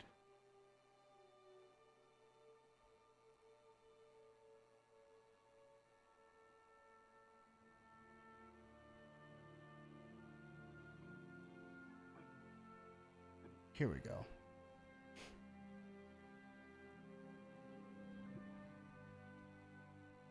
All right. There it is. Okay. I fucking found it. It was on a thing that I already fucking had open. Okay. It is. Oh, here. Let me open up the. I'll get the map of Teresa on here for y'all. No, Zoo fell. Yep, he's dead. He fell from way too high. Boom. It always starts me off on D&D music instead of maps. Teresa.gif. Cloud. Upload. Import. No. Oh. Alright.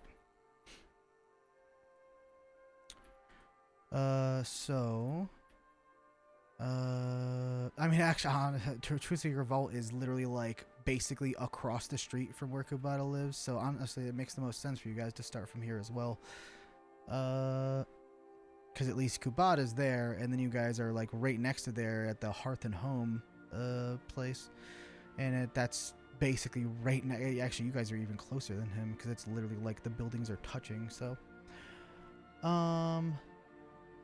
the fucking library is, even from the outside, you guys can see it is. Oh, it's literally, it's right here. Here's where it is. That's right. It's right here. This is the building that you're on. Here, I'll fucking go ahead and slap Zoo onto there real quick.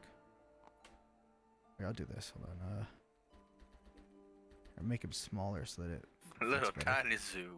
Yeah. Right here. Also do this because it'll make it look nicer. All right. This building right here. There are steps leading up to a slightly elevated building. Steve. Yes. Side note, real quick. I know, not to be a bother and a nuisance. I have written down here somewhere, the exact for Incarnate, the exact amount of rows and columns to get your map to fit like this every time. Oh, okay, good. I figured that out the other night. Good, nice. Perfect. I still need. How do I very quickly make it so like things don't stick to the grid? So I could go here and. Taking them, if you remove them from the thing, or no? I can see it's still. Still If you like, remove them, does it count it if you remove it from the injector? Well, I don't Put remember it back how. to the injector. What, put the thing back into it? Yeah, I think No. so. I think that. Oh, I know how to do it. I remember. I have to flip it. I have to unlock this, flip it upside down, then put it in. There it is. Put him onto the back of it. That removes him. Yeah. There we go. I also could have just pulled in another thing, but this doesn't. Oh, what? He's still moving on the thing. You bastard. Oh. Wait. Oh, I turned off snap. There. Wait, no, you bitch. Turn off grid. There we fucking go. Hell yeah, right on there. Well, that was more complicated than it needed to be. The building is made of brick. The inside is very, very typical for a library, just times 10. Very, very big. Everybody is making sure to be quiet and respectful. There are mostly solo people just looking for information here. There is a half elven librarian ready to help you all, and you I'm assuming approach her if you'd like to look at if there's anything in particular you guys are looking for. You can ask her. She introduces herself. What's her name? Cynthia. She's the fucking she's the doll from Rugrats. She's probably around 20 years old, quite pretty. Glasses, hair pulled back, classic librarian. She's a nerdy type. She's classy in the streets and a freak in the sheets. Maybe. Yeah, she's very, very serious. Those people are either very, very freaky in the sheets or very boring. There's no in between. Yeah, but you all approach. She looks at you all very, very serious. Not mean in any way. Just a very naturally serious person. She says, is there anything I can help you with? Do you have any books on the history of demonology warlocks? Demonology warlocks, no. We can. We could. What is it?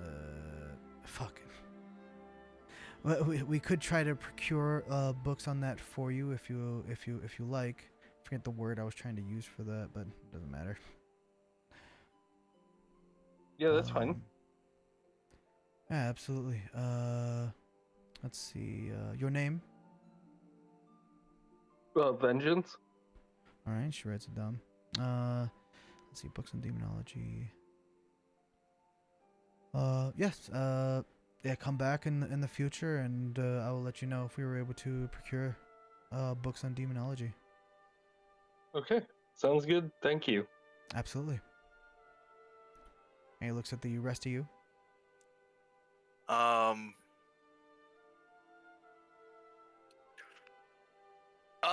Anything on resurrection magic? Oh yes.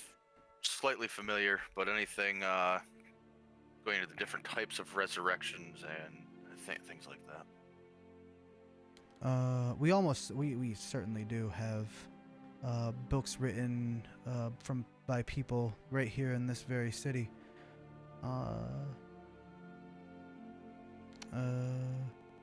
I can grab those for you after we figure out what everybody needs. Perfect. Also, along with that, there's another place that was about alchemy, right?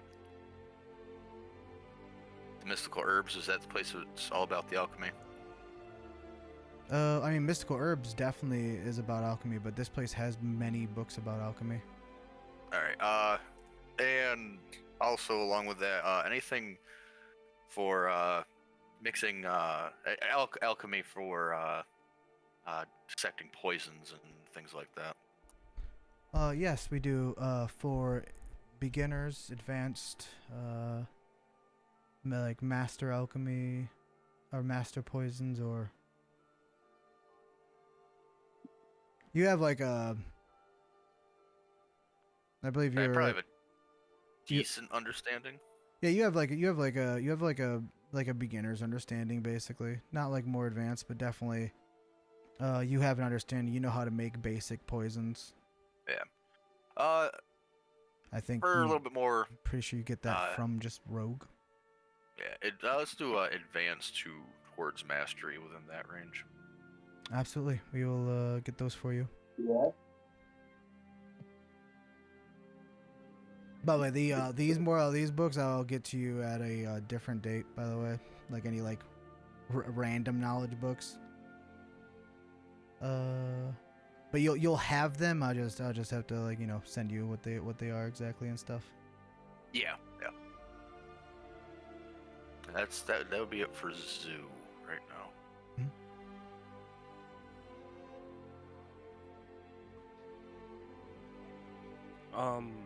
I would probably want to get a history book on oh, I had the name right here in front of me. Bear with me. Zepla. I want to dive deeper into Zepla's lore. While we do not have books that are especially like not just towards Zepla, we do have books on the overall understanding of all the gods, all the deities. Well, I would like a book on that then. Absolutely. If we can find that, I would like We to study. we have quite an extensive encyclopedia on the subject. Perfect. How much would it be to purchase it? We're gonna figure it out after. Okay. I got you. Let's see. I mean, I basically know for because this place is known to they make copies. For something like that, I would say probably 2 gold for a general knowledge book like that. Probably needs to go outside, dude. If you were just You haven't reading been it, around. if you were just reading it, any member can take out and read books, with no charge. But for buying the book, Wait. I do have speed read, or your spell that you made. it will. That is very useful for that kind of stuff. Yeah. Zoo has But one you more are request. also, it would be more expensive to become a member just to get 1 book. Right. Uh, So I could probably just speed read. any books Sorry that will about that. increase skills, particularly my agility and dexterity. What are you looking for? Like an enchanted book, like manuals and. Yes. We currently have none for dexterous movement, but one for one called a Manual of Bodily Health. And for above Constitution. game things, it's Constitution, yeah. So that is the only one that is currently available. What we do for people who we do not sell these books, but we sell the usage of these books, and we provide a second service of using something known as a rod of security to fast track your usage of the book as well. I would be interested in the book. Yeah, you let's see. With your necklace, it wouldn't affect you at all. Right, but it'll Yeah. put it up so I get a little less dependent on the necklace. It is unfortunate that the one that would absolutely benefit from this the most out of your group is not here. Oh, they're only gonna be able to use that once, aren't they? Yeah. Even though it's a library. Yeah. Oh yeah, actually I haven't actually rolled because they might have some available in the near future depending on this roll. I roll percentiles, but I forgot to do it for their books. Shit, I need to just dump this out. I mean, who knows? Because this campaign will span a few years at least. So. Mhm.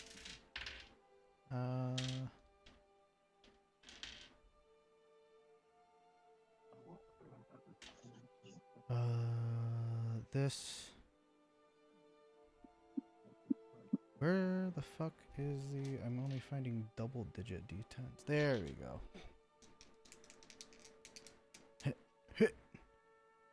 Oh, okay, well. One will be available in 60 years. That won't be helpful. Oh, 15, close. 17, yeah, none of them are close enough for her to, like, even bring it up, because, you know, it's obviously... For somebody like her, who's a normal person, that's a lot of years. But yes, she'll say, for using the book, it'll be 85,000 gold pieces. And for the extra service of these altered rods of security that we have, it will be an additional 10,000 gold pieces. Though you will be within the hour. Within the hour from the normal perception of time, you will have the effects of the book. They basically That's bring additional you... 10,000. Oh, Yeah. she's hungry. It'll basically bring you, for those who don't know what a rod of security is, it brings you into a separate subplane where time goes much faster in that plane. So while only an hour will pass out here, it'll be like a full 2 weeks in there. It's a little hyperbolic time chamber. Yeah, pretty much. There are certain things you can't do inside of them, but something like, you know, reading a book is absolutely doable. So reading a book and following instructions for that, you know, like a skill or a feat is something you can do. They're just also very expensive, which is why it costs 10,000 just for it to be used. There's absolutely a limited source. Bob will get mad.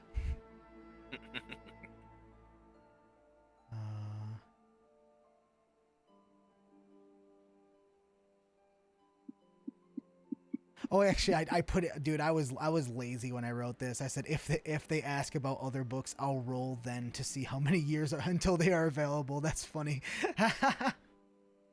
You fucking bastard, past Steve. You piece of shit. How dare you make us work for our books? I was basically like, "Ha, fuck you, future Steve, bitch. Yeah, I'm not doing it. You do it." But yeah. I assume if he was here, Bump would also be interested in it. He's not here though, so if any of you want it, you can obviously use it. I think Taruk would definitely benefit from a Constitution manual. Oh. Yeah, I mean, basically wouldn't mind. barbarians are, because they're frontline fighters, and it also increases their dexterity or their AC permanently Oh, yeah, because that's right. of unarmored combat, stuff like that. Yo, what's up, Mist? How's it going, dog? Yeah, for sure. But yeah, no, it's Zoo is the one that showed interest in it first, so he has the first dibs. Okay. Let me real quick look at Zoo's sheet. Okay, and also See what I would be comfortable in telling you Bump can afford it as well. Beefy! Bring it in here. She keeps going to I boxes. just want to make sure I'm fair towards Brevin. Not much. How about you? I'm I'm doing gonna take fucking this good, off real man. quick, see, Playing and we're gonna D&D, put having a my good night. actual- I don't know why she's going to Bacchus's. All right. Fucking Roman god of wine. Fuck you. It's okay. I'm it's a keeping my use for it is a long and arduous journey because I only have a 12 constitution. Hmm. But if it will help someone else more, which I'm sure it will, Zoo would give that up.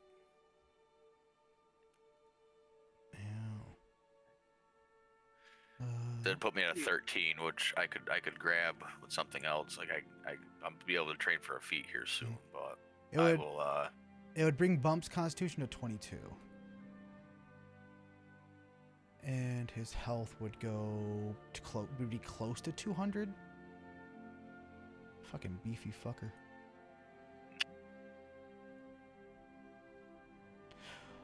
Oh, I just fucking realized he should have had. He has a cloak of displacement. The initial attack should have had disadvantage on him in that fight, but oh well. It would have been straight rolls, but well, whatever. Haven't looked at him in a while. But yes. I mean, always having a tank with 200 health sounds great. We should just give it to Bump. That's my opinion on the matter. No, I can kind of agree with that. Having a tank is super useful. Yeah. There's an also the Bump's a good boy, and I think he would be very appreciative.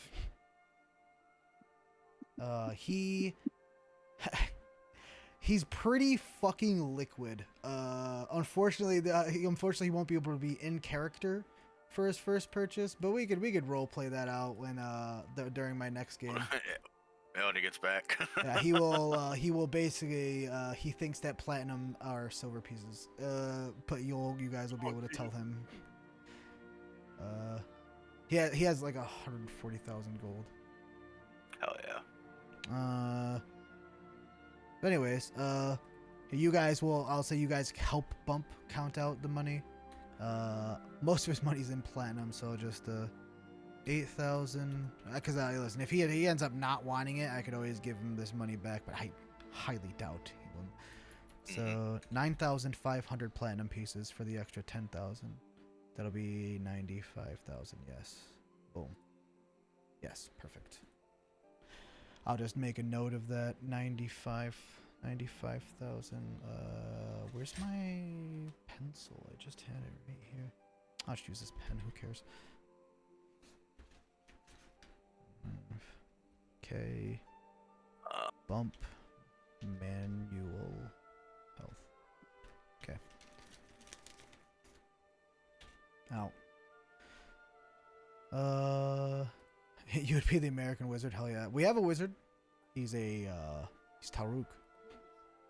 You ever played D&D before? All right. I'll go ahead and I'll add a +2 to his constitution.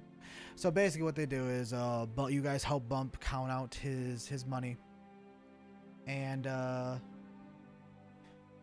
they bring him in there. There is a person that goes in to help him with it, so there's not a lot of issues. Bump goes in. It's a rod. It's a rod of Audible. He goes in and somebody reads it to him. Right. Luckily, the way the manuals work is you don't actually have to be able to read in order to read them. He does exercise for 2 weeks, and then he comes back out, I'll say about 30 minutes later.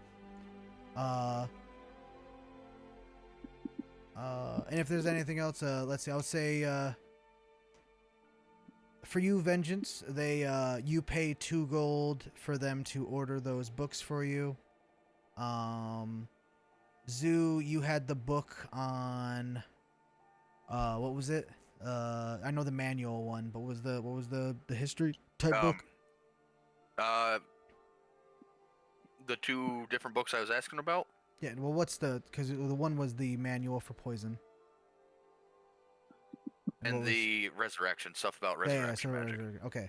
The one about resurrection, 2 gold. The manual, it is an advanced manual, so it'll be 75 gold. All right, so 77. 7. Yeah.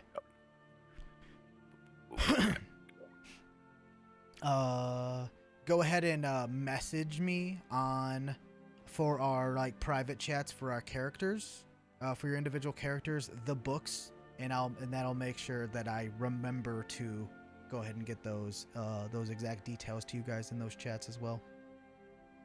Gotcha. Yeah.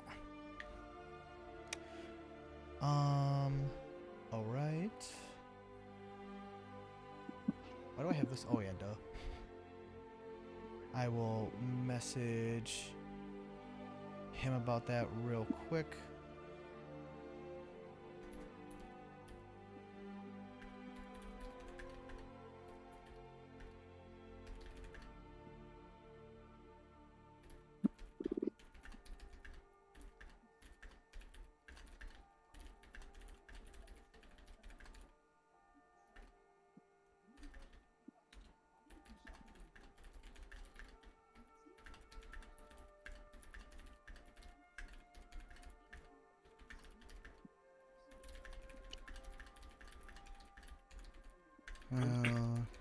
The typing is so fast. I'm That's a getting lot there. faster than me. A I'm- lot faster than me. As I'm getting there, it took a long time. All right, fuck it. I've basically written 5 books, and I now type half as fast as Shannon. So She is a Just quick one. no. Shannon types really fast. Well, I mean, she's a person that isn't dyslexic, and so she fucking has an advantage, the bitch. And also pretty very literate. So. Yeah, very literate, true. We slowly bullied her into not being a spell check person, though. So we've gotten. Very true. Very true. A lot of the work was done by the time I came around, but I think after the 3rd time I told her I don't give a fuck. You knew what I spelled. I mean, I was probably the other one, the other half of that. My mom is a master typer. She can type with her eyes closed. Your mom's a freak, please. I can't type it out. I look directly at the thing. Right. Oh, you know they got the. They call it the Hut and Peck method. That's what I do. You know it's crazy now on Word, Microsoft Word. They have what's called a dictate button where you could literally, as long as you have a microphone, you could just speak your type what you're typing out. There was that technology was getting really big when I was in school, like a kid, because they thought I would benefit from it, but my school was too cheap to buy it was called Dragon. Uh-huh. Was the program. I've been to that website. And no, not Bad Dragon, Steve. It's just Dragon. That website's so funny. It was one of the very first and like the major proponent of dictation to type. Because of my dyslexia, they were like, "Yeah, listen, Connor. One of your biggest problems is your brain works too fast for your mouth." Yeah, no, that's a That's fair. That's fair. That's why I don't talk in public. What they meant to say was, "You're a smartass." Yeah, right. That's what they. Honestly, Please could probably say I've gotten a lot better at typing, because I'm sure he used to hear me type like when a few years ago, and I've gotten a lot better in those few years. I think I can only do like 40 words per minute, if that. I'm slow as shit. I'm not really any, but I watched some fucking motherfuckers be hitting 120 words per minute on the keyboard, and I'm like, jeez, how the fuck? That's what it's like to have a normal functioning brain and being on a computer a lot. But you know what? I can out-talk those motherfuckers. All right.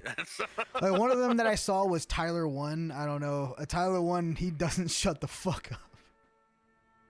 T1, baby. I love him. He does play League of Legends, which probably deteriorates his brain over time, but he seems to be fucking handling it well. All right. Doing it. I'm doing it well. Hell yeah. Oh, that's not what I want. And I was slow with it, and I still beat him. I know. Fucking let me down again, my son. What the hell? Why did it type twice? What? I don't know, whatever. Double peg. Right. Okay. Next place. Oh, he wasn't slow though. He did do it. Not as good as me, but he got there. Got there. The real time to catch him is when we're doing Chris Chan. That's when you catch him. Listen, he's fascinated. All right.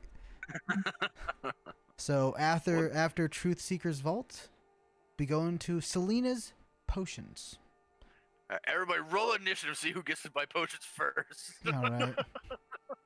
Me. Uh, Because if You it's did. Elias, he's gonna buy all the potions before we get in there. and he needs it. He needs to go fast. Gonna start calling Elias fucking Sonic. I gotta go He fast. needs to get the fuck away from the people hitting him. Right. He took 3 melee attacks that combat, and honestly, he's probably gonna have to like lay into the tanks. You know, be like, hey, listen, all right, I shouldn't be being struck at all. He's gonna be addicted to fucking speed potions. Just like Panic used to be addicted to. Oh my So god! do Hold on, Steve. Hang on, Steve. We might have to talk about this because Panic's strength was permanently increased from years of potion of giant strength abuse. Oh yeah. All right, Elias's speed might go up. All right. Listen, give him an extra bonus action. There you go. Right there it is. That's like the rogues. That's the crave. Extra bonus God, actions. it really is. Let's see. Selena's Potions. As you walk in, it is run by an Azamar woman, Selena Lifebringer. There is a bit of a resemblance to the head of the Lifebringer family that you met, the auburn-haired woman. This one also has auburn hair, but she is an Azamar instead of a I thought you were gonna say all Azamar look alike. We're gonna have to have a talk. Now listen, you heard like 2 very, very different descriptions of Azamars earlier. Zoo did, not Connor though. Yeah. Sue's face blind. Yeah, right. She's also a cleric. She's a cleric who is a master of her craft, and she gives a nice, warm smile to you all. Very similar, delicate features that as her, as the lady, Alexandria had. The same light green eyes as well, but a bit more stoutly built, which is a bit normal for Azamar. Is she the lady in red? No, the lady in red was Alexandria. There you go. Let's see. And yes, she has potions on display, and as you walk in, she just says, feel free to browse the wares. Let's see. She is, by the way, it's I believe that this shop is here, the noble market district down here. It's either this one or this one. It's one of these 3. Anyways, I'm gonna after we have introductions. That's something you want to ask. okay. Yeah, she'll introduce herself as Selena Lifebringer, and there is also a recognition, like she probably watched your guys' fight. There's immediate, like, she knows who you are. Does Selena bitty bitty bum bum? That's all I want to know. Bum bitty bitty bitty bum bum. No, bitty bitty bum bum, bitty bitty bum bum. You don't know Selena. Sorry. Absolutely Ethnic joke. not. Ethnic Ethnic joke. Ethnics are not allowed in Teresa. Sorry, you missed. It is definitely the whitest place in the world. I'm Honestly. sorry, you apparently missed the purging wars. Right. Yes. Well, I guess my question doesn't Oh, yeah. matter. She says I thought her potions are all on display. I thought I had another TT's potion, but I guess I did not. Yeah. But the was going to- TT's potions I was are just the perfected potions, aren't they? Yeah, they gave you the max. I was gonna see Yeah, like, if I showed it to her. And Yeah, then, I deleted those and just added them as the perfect potion. By the way, like, so you have them. They're just not called TT's potions. They're called perfect potions of healing. Yeah. Okay, all right, there it is. I was gonna say I Yeah. know I had more. Yeah. I know I had more. Yeah. I was like, does he have them There it still is. called TTs? And I went in there. I was like, oh no, here. And I removed them and added your things. Added them. Yep. All right. So I will show her one of those. Mhm. Like, do you have this quality? She looks. She says, "Oh no, I know. I know what those are. That is, I do not. Specifically. What do you, what do you call it when you're like really good at one thing? Fucking specialized. Specialize. I don't particularly specialize in healing potions. I can make potions of all varieties, but that is for somebody who specializes particularly in healing potions. Like you remember Fair. at that store, they had only healing potions because she Yeah, can't really yeah. she can't really make good quality other potions because she's Yeah. so all of her study went Yep. towards that. Yeah, I just wasn't sure if that was a. Mhm. Yeah, I figured a place this big. Mhm. I would check. Yeah.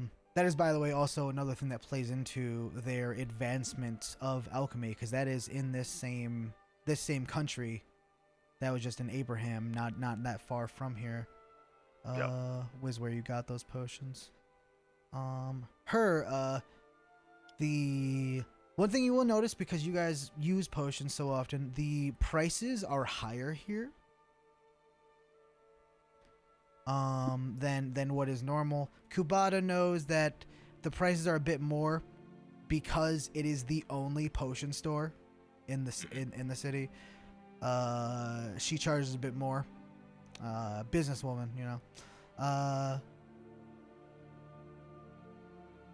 She has. Oh wait, that's enchanted item. That's not right. Yeah, man. If you want to tell me some spells, absolutely, dude. Okay, here it is.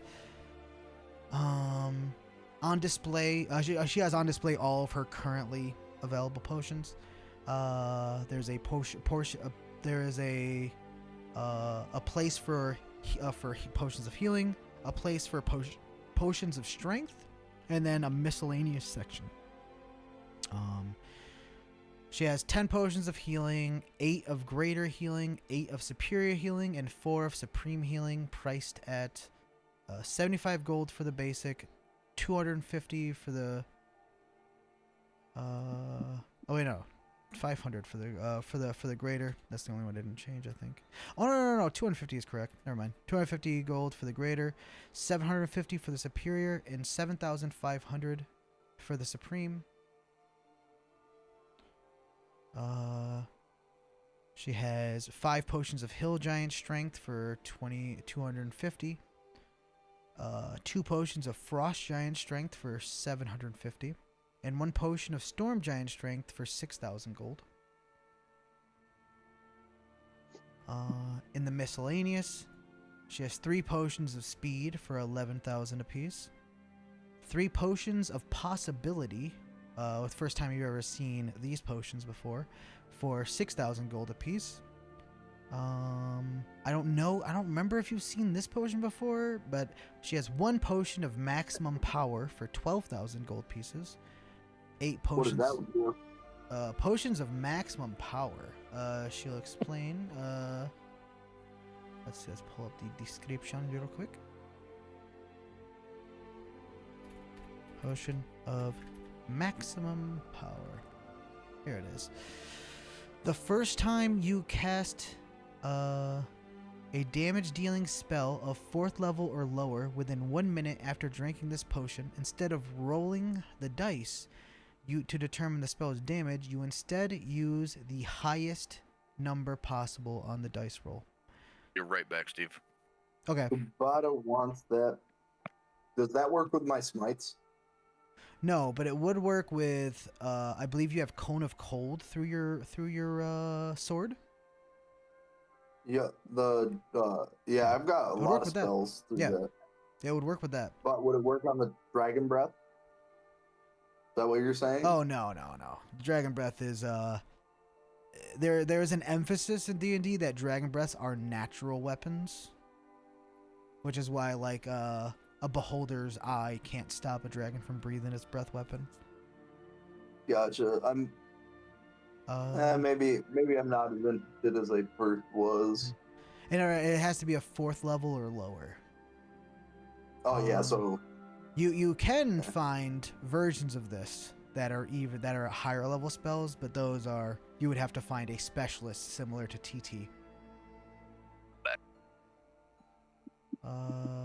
It is quite good though for, you know, you fucking slap down a 4th level spell. Some of them are quite good.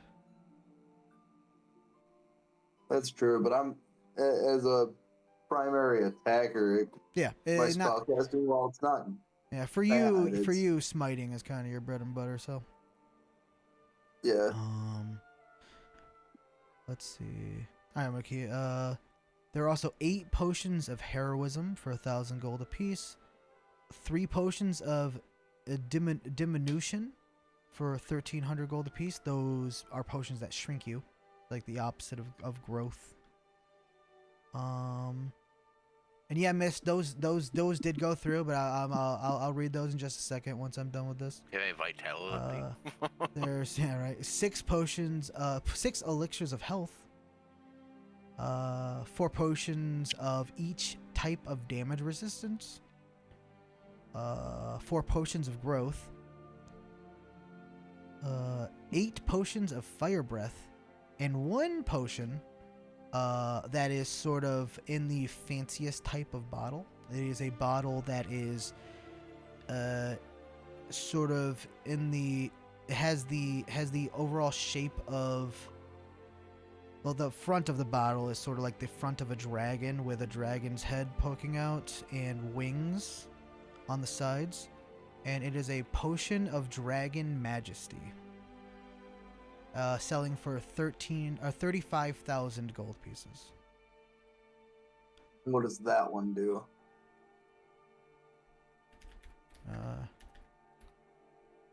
Potion looks like liquid gold with a single scale from Chromatic Dragon. Yep. Yep. What do you drink? It is this one. It has the scale of a gem dragon in it. When you drink it, you transform into an adult dragon of the same kind of the dragon as the scale. And the transformation lasts for 1 hour. I'm assuming that would conflict with my cursed sword. Oh, maybe it's just like it's just like polymorph. Mm-hmm. Pretty much, it's just a temporary thing. How much is it? Oh, this is another one that I'm pretty sure you have not seen this one before. 35,000 gold pieces. It is, I think it's the only potion from just normal D&D that is legendary, I think.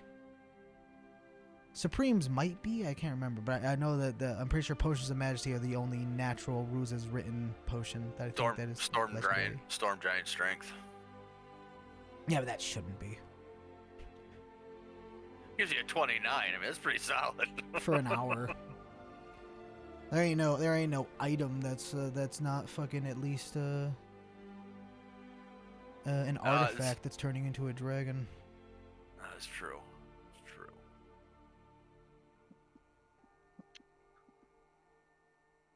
Zoo's awful curious about that potion. That's quite good. She just kinda sits back and lets the potions do the talking. If you have any questions about it, she'll explain exactly what they do. Yeah, Mist, I'll read those when I have free time. But right now I'm playing D&D and I'm DMing, so you're gonna have to wait. I still have one of those. I'm saving that for a boss fight, though. Zoo has a free haste every day, but a potion of speed. He is he's into that. Hmm? He's got 1 left, so he would be interested in claiming those and that dragon potion.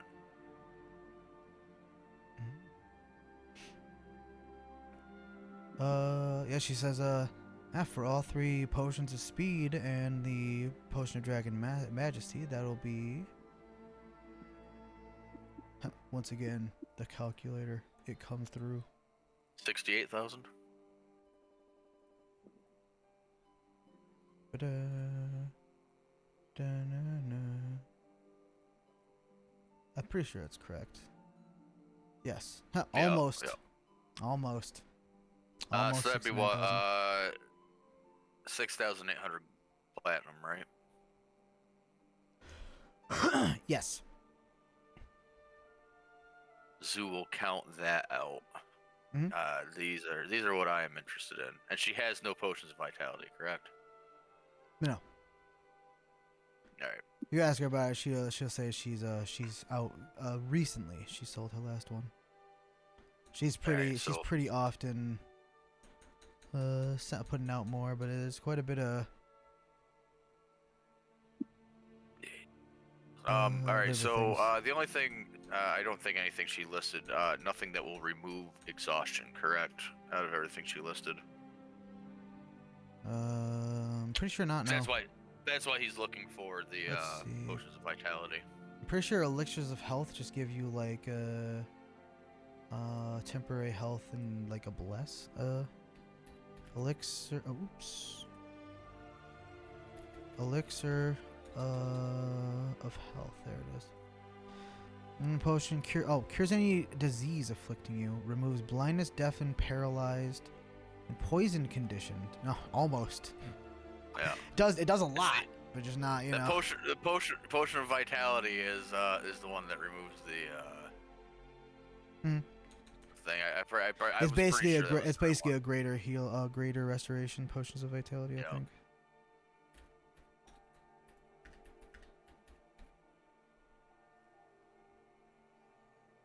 Yep. Yeah. Well, potions of vitality also have the max healing function as well. I will. Does Bump have any potions of speed? I can check right quick. Boom. Bump is having. Wait, is it?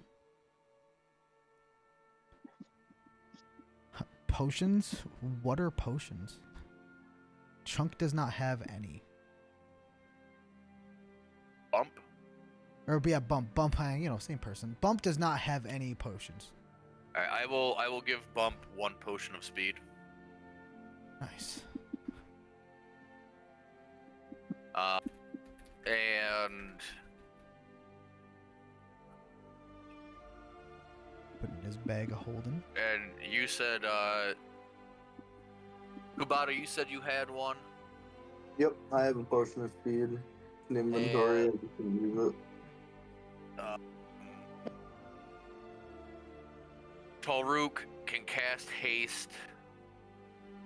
We don't do that. You can cast a spell with the hasted action, correct? Yeah, you guys know that you can't cast spells as hasted actions, yeah. Alright, so under Death Brim, would I really, as long as Bump and Kubata have one, Zoo would probably keep the rest because Blender. Oh, yeah, I guess I could. Does Blender have one? It's Probably always, not. it's always hard to tell.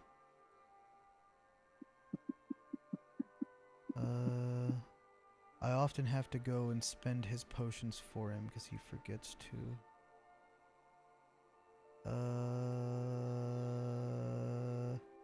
He has a fuck ton of potions. Let's see. Potion of flying, potion.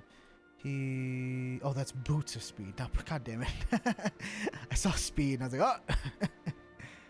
Oh, he has a potion of heroism. That's funny. No potions of speed for him, no. Alright, I will give him one as well, because when he wild shapes, that would be helpful for him to have a extra attack. Yes. That leaves 2 for Zoo, and he's got his boots of haste. So Oh.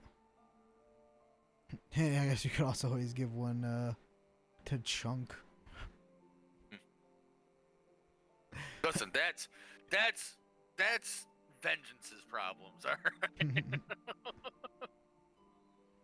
Yeah. Oh wait, they can attune to items, right? They can attune to items. One. Oh, and he is attuned to his all, right? Yeah, and he's actually attuned to two of them, but the second one takes up one of Vengeance's spell slot or attunement slots. Because I'm pretty sure I have a ring of spell storing that has a haste in it that you could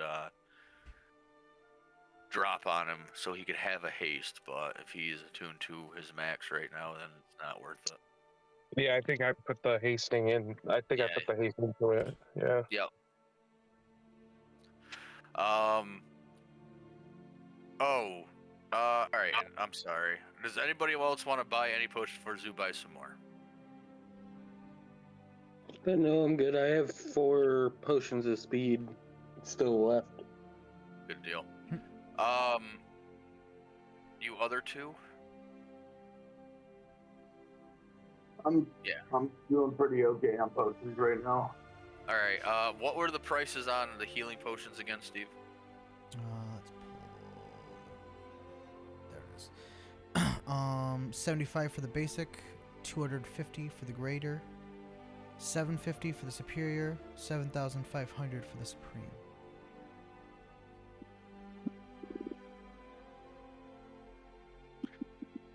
The superior was, sorry, 750. 750. And how many of those does she have each? 8 for the superior, 4 for the supreme, 8 greater, and 10 basic. Calculator time for Zoo.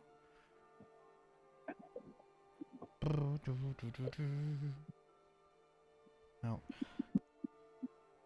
Oh, by the way, if you're thinking about getting the Storm Giant Strength for bump, he has a belt of Storm Giant Strength, so he always Storm Giant Strength.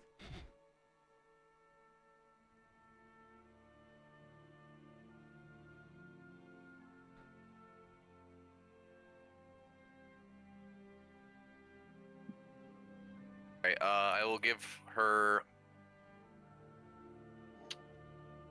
17,250 gold for 2 supreme healing potions and 3 superior. Okay. And those down to 205. Right, perfect. Yeah. Cool.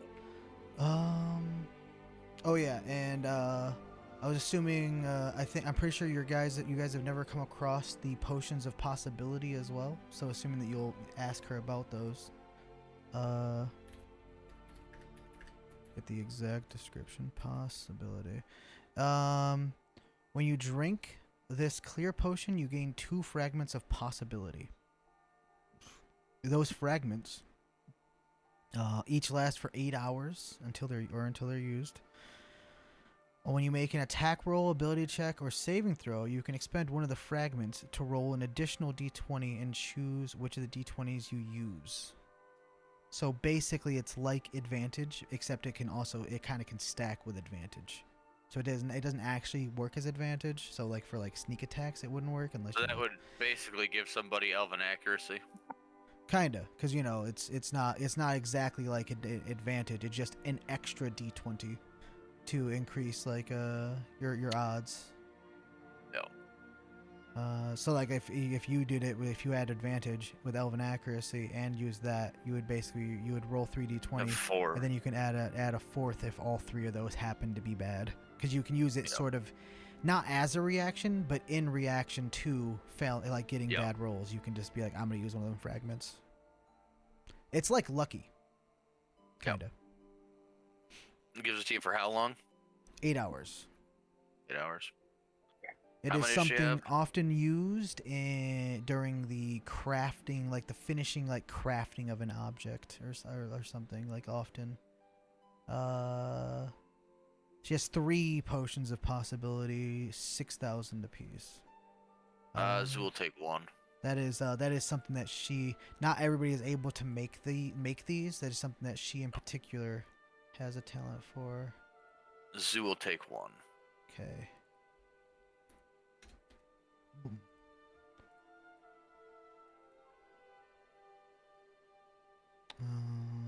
All right.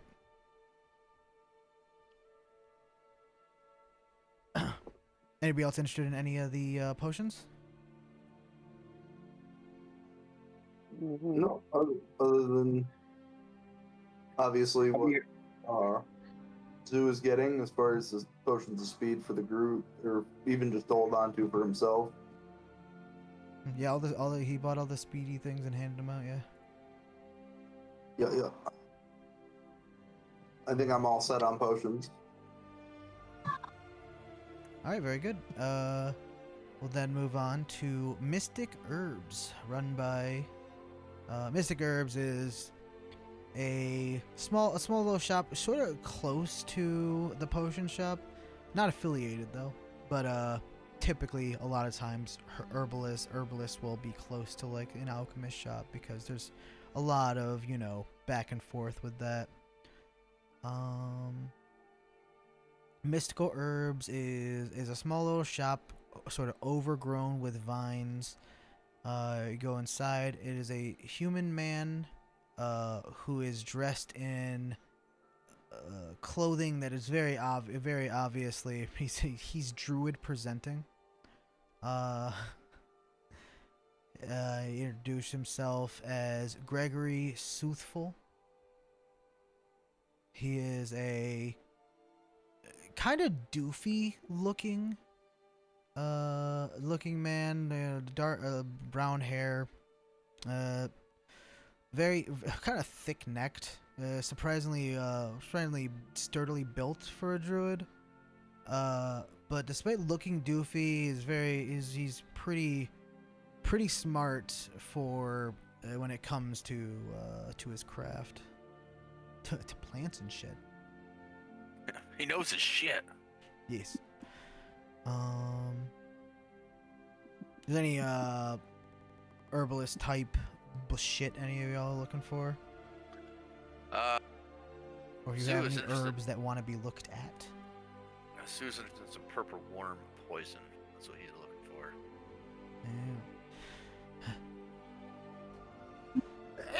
Herbs I want to look for is basically to be able, if he had like a basic manual to make healing potions, I would stock up on herbs to make healing potions. Oh, if you wanted to get something like that, you could have gotten that at the library. 50 gold. You can just remove that now and add herbalism kit. Nice. Okay, I'll do that. And that herbalism kit from them would have come with a manual as well that'll teach like basic herbalism and stuff. Does he have an alchemy kit? Yeah, you could have gotten that from there The as library well. too. Yeah, you got like a poison kit, but full on alchemy is slightly different. Yeah, I'd want to get both. I was gonna say, could I get both as well? Yeah, you get a 50 They're enough. 50 gold for that as well. Perfect. Basically, basic starter manual slash for the stuff in the book. That should be in the D&D. Or no? Those are just basic items in the game. Yeah. Okay. Would it be under alchemy supplies? I see alchemy supplies. I don't see alchemy kit. Ew. Yeah, alchemy supplies. Now Okay, you need like that. And then an herbalism kit.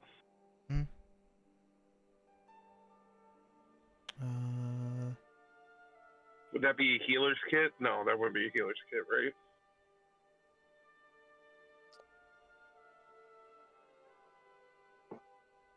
No, healer's kit is different. Oh, herbalism kit. Right here. Never mind. Were you spelling it with an E? Huh? Were you spelling it herbalism instead of herbalism? No, I was actually just going through the list itself on D&D Beyond, and I should have scrolled up more. Where the fuck is? Oh, here it is. Here it is. I'm just fucking... Oh, it's first. Okay. If any of you have any, I know one of you at least has a flower that that seems to have some sort of magical properties. Vengeance has that flower. I think Blender does. gave it to Vengeance. Blender did, yeah. Blender Yeah. gave the. I can't remember what it is exactly, but he gave the special flower to Vengeance. Would I be wrong to say, would it be the like death blossom or something? It was like a black flower of some sort. It Am I was mistaken? some sort of black blossom. Phantom flower. Yes. That's Yeah, if you bring that to him, he would be very interested in that, and he would say, "Oh, this is a flower that can make a potion of displacement. Very, very rare. I would be interested in purchasing this from you with the promise to return back this. Not only will I pay you for the flower, but I will return you back 10 whole flowers once I've cultivated it, and because he basically wants to grow more of this flower, Deal. and he will give you he'll give you for this 20,000 gold. There are not a lot of these flowers in the world, and it's not even guaranteed that he will be able to cultivate it, but he is going to try. That is why he's giving you. That is also a reason why he's giving so much. Right. What's up, Control Alt Dyslexic? I still like that name. It's a good fucking name. Hell yeah. Hi, ATM. Let's see.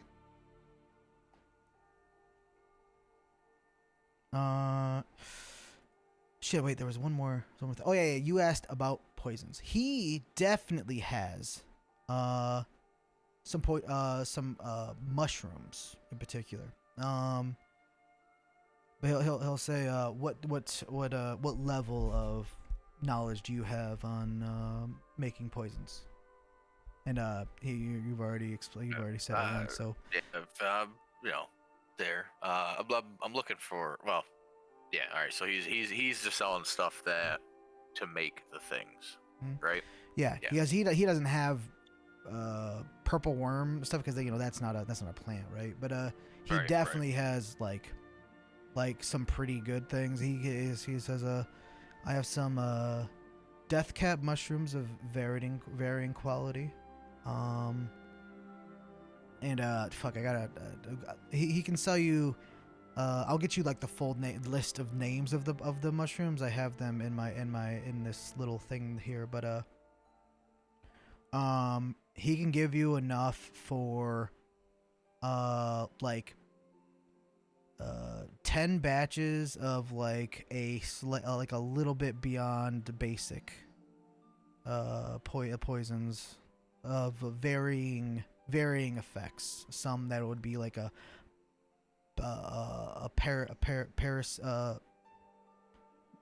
like a paralyzing type effect. Some that would be like a that would affect like making somebody bleed more. I forget the name of like those types of poisons and stuff, but stuff that would have like varying effects, Yeah.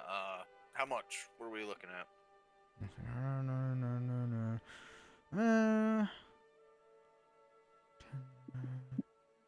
They make like 5 different types of poisons. I would say 200 gold pieces overall. It's quite a bit. Lots of different types of mushrooms. Some that glow. Yeah, I'll tell you what. I'll take it. 200 gold, and then you can get me the stuff I got and work with it.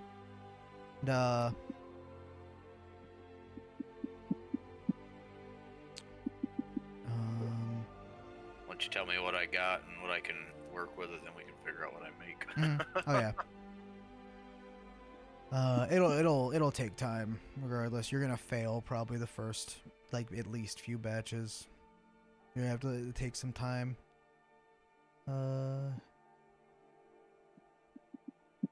Let's see. I mean, depending, you never know.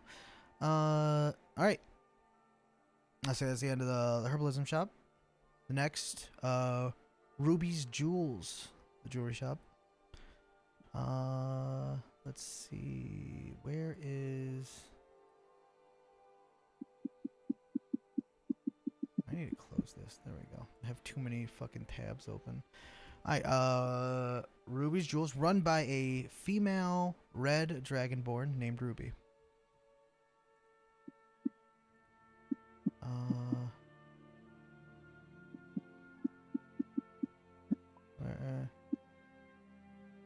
Okay, she introduces herself as Ruby.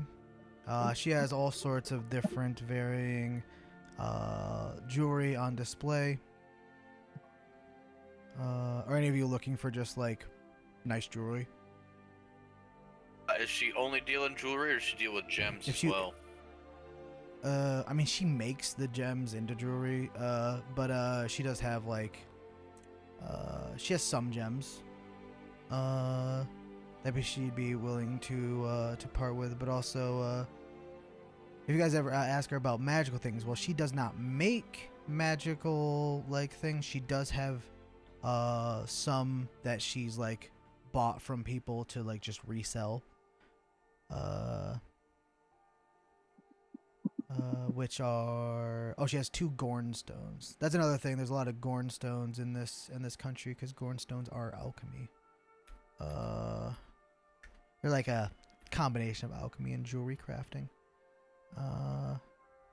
What's the resurrection spell between revivify and resurrection?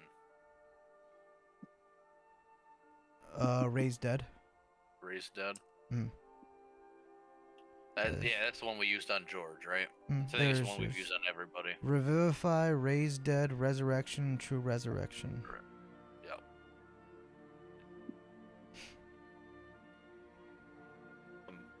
Zoo is looking for diamonds worth 500 to 1,000.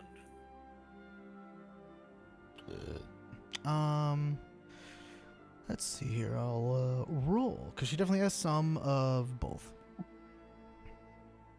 Diamonds being the one that she would be most likely to keep on hand for situations like this.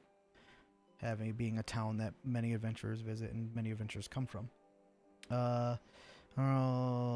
This for 500. She has 6 diamonds worth 500 and 2 diamonds worth 1,000. Zoo will take 3 of the 500, and he'll take both the 1,000. Okay. Let's see. And as far as Gorn stones go, Is she selling those for cost?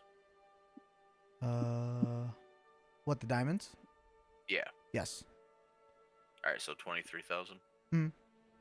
Yeah, she buys them for 2,300.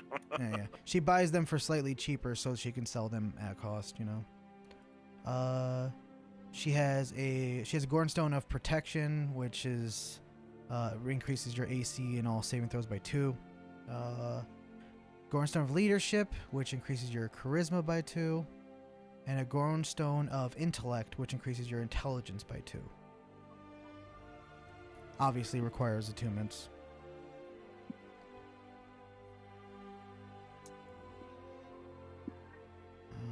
Okay.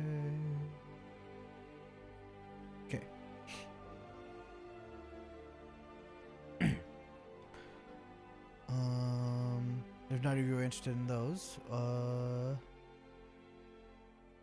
think that'll be it from that. Right. Boom, boom. Somebody say something? No, okay, just No. background noise. No. Let's Let's see. We're almost at the final two. Lightfoot's books and manuals. I'm probably gonna say that we can just skip this because you guys already bought manuals that you were interested in. That's basically what they sell. There's some secondhand books, but just for the sake of brevity, they don't really have super. This was the one that was like borderline, because you could have gotten the manuals from them or from the library. It's just that I can't be like, hey, if you want manuals, you can buy them here. But like this was just in case you didn't think about it until you got here, kind of. So the last store, Radiant Hammer. Let's see. Wait, and I need where's the actual Radiant? There you are. Oh, you can walk into Radiant Hammer. It is it is in the middle class living area, which is up here. I believe it is. Fuck, this map's too fucking big. It's either this building, or right around here. I'm not 100% sure. This is like the dock district. I don't think it's here. This is there's an adventurers guild here, but you guys can fucking come back later for that because you guys can't really take on missions right now. So, I think it is here. I think it's this. You know, look, I have a map that has everything circled and shit, but man, whatever. It actually also could be. Oh, it is here. I remember. It's here. Yep. Because this is all the outside area here is middle class. Then this is like the. It's not a slums because all of this place is nice, but it's this building right here. Boom. All right.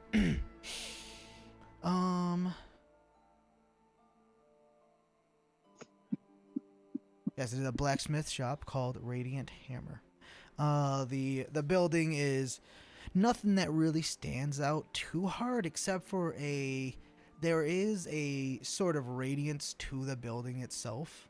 You can feel like blessed energy, hashtag blessed, coming from this place. When you go into the place, there is a man, possibly.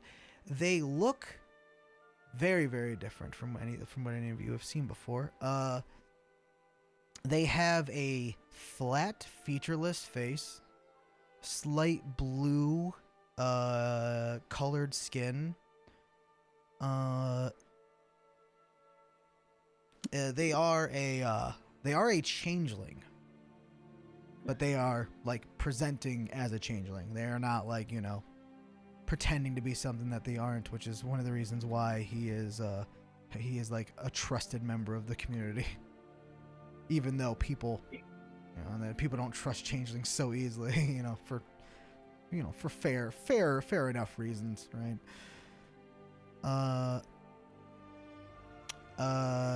His name, when you guys come in, I should say they smile, and they introduce himself as James, so you can call him he identifies as a man. Says, hello, my name is James, how can I help you?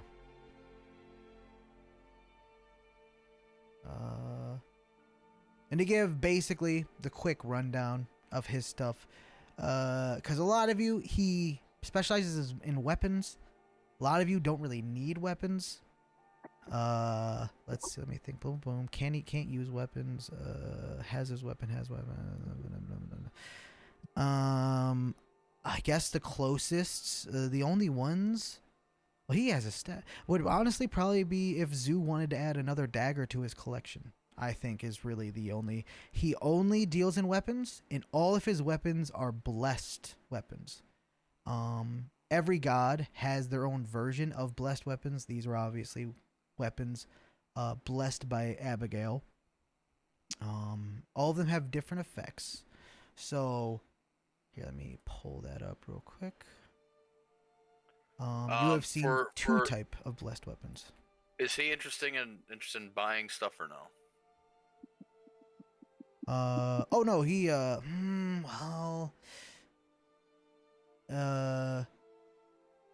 he would be it would depend on the item. Okay, Because it would have to see he if it's an item that can add that he can add a blessed enchantment to, he would absolutely be interested in it. Because I don't want to take the whole time of like going through all of this stuff so I can get this to you. If everyone here, because the majority of us are here, is fine with me getting rid of the things from the hag fight and keeping the things that would be of interest to us. Getting rid of all the other stuff. Plus whatever weapons. Yeah, plus whatever weapons. I mean, there's a +3 studded leather. I think somebody wanted Oh, a +2 wouldn't. shield. He wouldn't be interested in any armor. It's only weapons. Yeah. But then there's like the ferocious crossbow. Yeah. How about like +2 short swords, +2. Yeah. Crossbows. I'll say what we can do is you send me all of those and I'll throw you I'll tell you what he would be interested in and give you a full price for everything. Yeah, that's what I figured. Be easy. You and I can do that later. Because then it's just gonna be the armor. So because we already determined like when it comes to the armor, there's adamantine armor here, but it's +3 adamantine, which is really good. Yeah. But it's not everybody who could wear it or would wear it, which I think was only Morgan. What? Yeah, he's the only one proficient in heavy armor. Yeah, and his armor's already better. Yep. Because of the extra stuff. Yeah. Yep. So the fact that it allows me not to get nuked is kind of relevant. I think because you don't use a shield though, right? He does. I have the floating shield. Yeah, he has the artifact shield, so. The shield of the dancing sun. Yes. Which is is that what he has right now? Yes. Okay, so that's already gone. So I'm gonna cross that off. Yeah. I know there was some stuff that we divvied up, but I know the value of that item is in the hundreds of thousands, close to $1 million. I was gonna say you guys definitely like auto assign that to me. Yeah, and then he was saying, I remember he was saying he's not interested, and you guys were like, no, dude, you should definitely use this. Yeah. Because the only other thing that's armor based that is a thing is the skin of the manticore, which I don't think anybody here can use, right? Anybody can use skin of the manticore. Oh, can they? That's I already have that. Yeah, you have that as like a feature of your thing. But yeah, anybody can wield that, can wear that. It's actually really fucking good. Yeah. What? The armor? The skin of the manticore. Did I? Oh no, I didn't lose connection. Just Windows being stupid. You have two of them on here. You have a legendary and you have a regular or a. Yeah, it's because I was like, no, this should be a higher rarity, and because I accidentally made it one way. Let's see. I think they're the exact same. Are they? Let's see. I added a little extra detail on the legendary one, but the legendary one I think is how it's meant to be. So for those, I mean, are you still wearing a greater ring of protection? Yeah. Morgan. Okay, this might be going. You might. God damn it! You might want this actually. It gives you a +2 to your AC and all saving throws, and adds an extra D6 poison to all melee attacks. And it allows you to make a bonus action attack with the manticore's tail that could possibly paralyze the thing you're attacking. Yeah, I think I'm gonna put that on. Yeah, I'll trade my ring of superior protection to. I think we all thought you were gonna take it. Purple or orange? The legendary one, the orange. Yeah. I think I tried to remove it and it just fucking won't go away. I've got the same thing that I can turn my cloak into the same thing. So Yeah, it's like your cloak's like battle form basically. yeah, but it, the difference is my cloak is an artifact from Bob. So. yeah. It's an item that from the 3.5 that I brought to 5e and made my own version. I like that item a lot. Yeah, And so I like will we give got up my Ring of Superior Protection if anybody's interested in it. hang on to it for now because we've got another one. We've got another one in this pile of junk. Yeah. All right. Yeah, my AC stayed the same, but my saving throws my everything stayed the same. I just get the bonus damage. Yep. So no. yeah, so I will get all this stuff to you, Steve, for selling all the weapons, and then like the other stuff. Even the other stuff, there is also a general magic shop here that you could just send me. Like, you could just send me like everything, and you could probably sell all of it, and then I'll get you an overall price on everything. All right, sounds good. The other thing, I don't know if I guess probably Isaac would be possibly interested to is the Robe of Stars. I don't know if he's got. He has robes of the Archmage. Yeah. Yeah, I have the Archmage robes. Okay, yeah, you're good then. Yeah. Right, Archmage robes, +3 leather armor, but just with magic stuff. So what I will do is I will send this stuff to Steve. I'll separate the stuff I think we want to keep because but I mean I think Steve, you and I talked. We basically with the Cloak of Invisibility we got from here, we own all of the Cloaks of Invisibility on the Prime Material plane. Pretty much. So like that we're obviously gonna keep, even if no one uses it, we're gonna keep it because don't let other people have it. yeah, this is resource hoarding, all right. But everything else I'll send this stuff to Steve. I'll get the total, and then I will figure out how much everybody that was in that fight gets out of that total. Let everybody know. All right.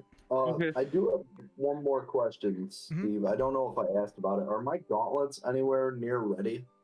Oh yeah, they have it's the let's see, about a little bit over 100 days left on that. Okay. Where after you guys are done with this artifact.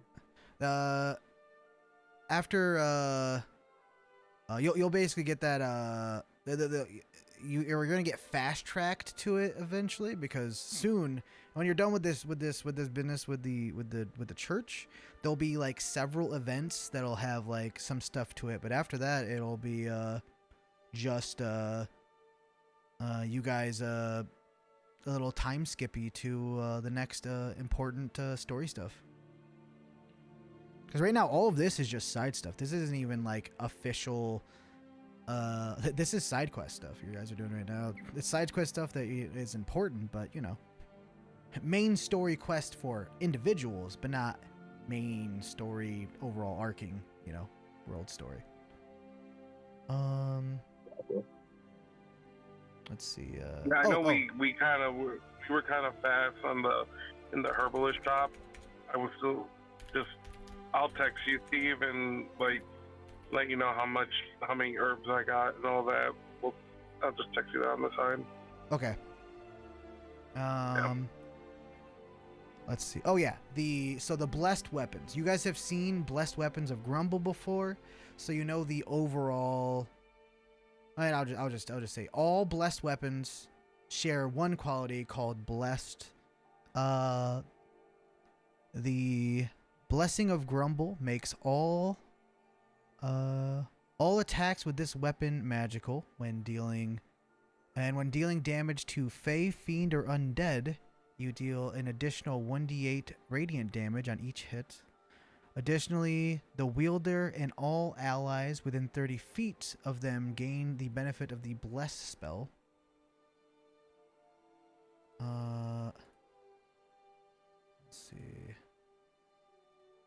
Oops. There we go. And Grumble has an extra thing where like if the person you're attacking is bigger than you a certain amount of times per day, you can deal extra damage. It's like a Fury of the Small type thing. But for Abigail, hers allows you to proficiency bonus times per day when you hit with a melee attack to deal an extra 2d8 radiant damage. So basically like a free level 1 smite that you can do, I mean for you guys 5 times a day. Thing about blessed weapons is you can only use them if the corresponding god or goddess basically like says you can. They don't like come out and say no, but you know the weapon will either reject or accept you. But while not everybody can use them, they do not require attunement. And what was Grumble's? Grumble's his is like a Fury of the Small thing. So basically, if somebody bigger, if you hit somebody bigger than you,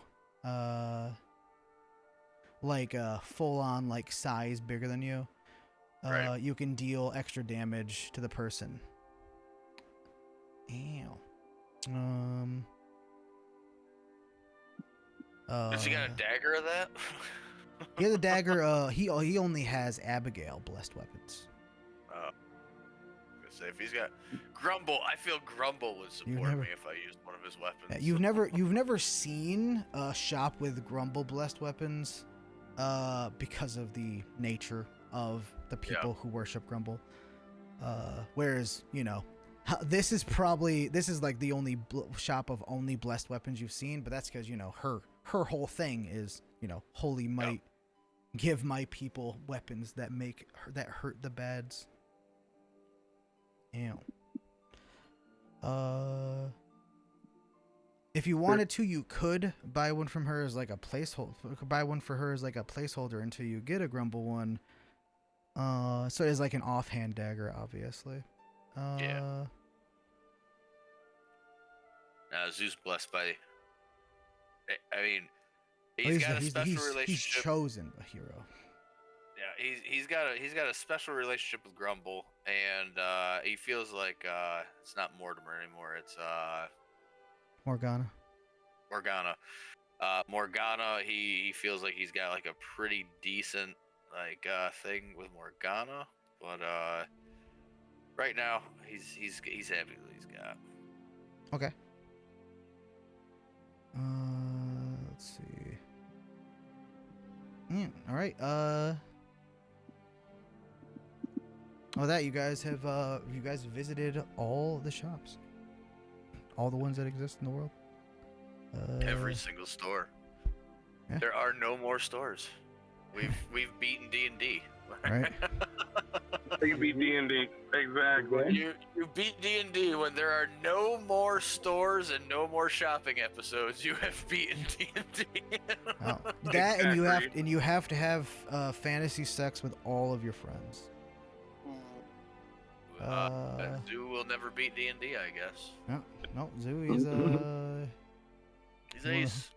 One of those weak ace, pathetic losers. Yeah. Fucking animals should be hunted down and exterminated. Trying to find where we left off on this. Sending stone, talk. Yep. Vengeance. Zoo.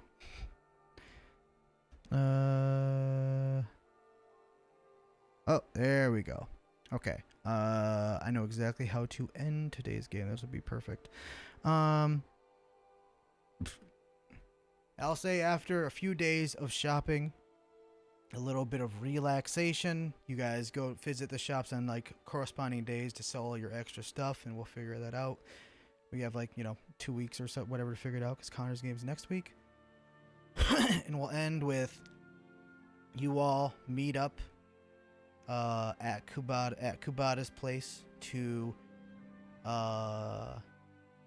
for Talruk to draw up his teleportation circle. Kubata, your family is there to say goodbye. They do not know the exact details of what you're doing, but they know you were going to go do dangerous stuff. So there's big hugs. Your sister is demanding that you tell her the stories when you come back about the dope things that you do. She says it just like that. No. Yeah. The morning of the 55th. Might as well just boop, boop, boop, boop, boop. Oh, fuck. Okay, I can right click to bring it down. 55th of Zephyr.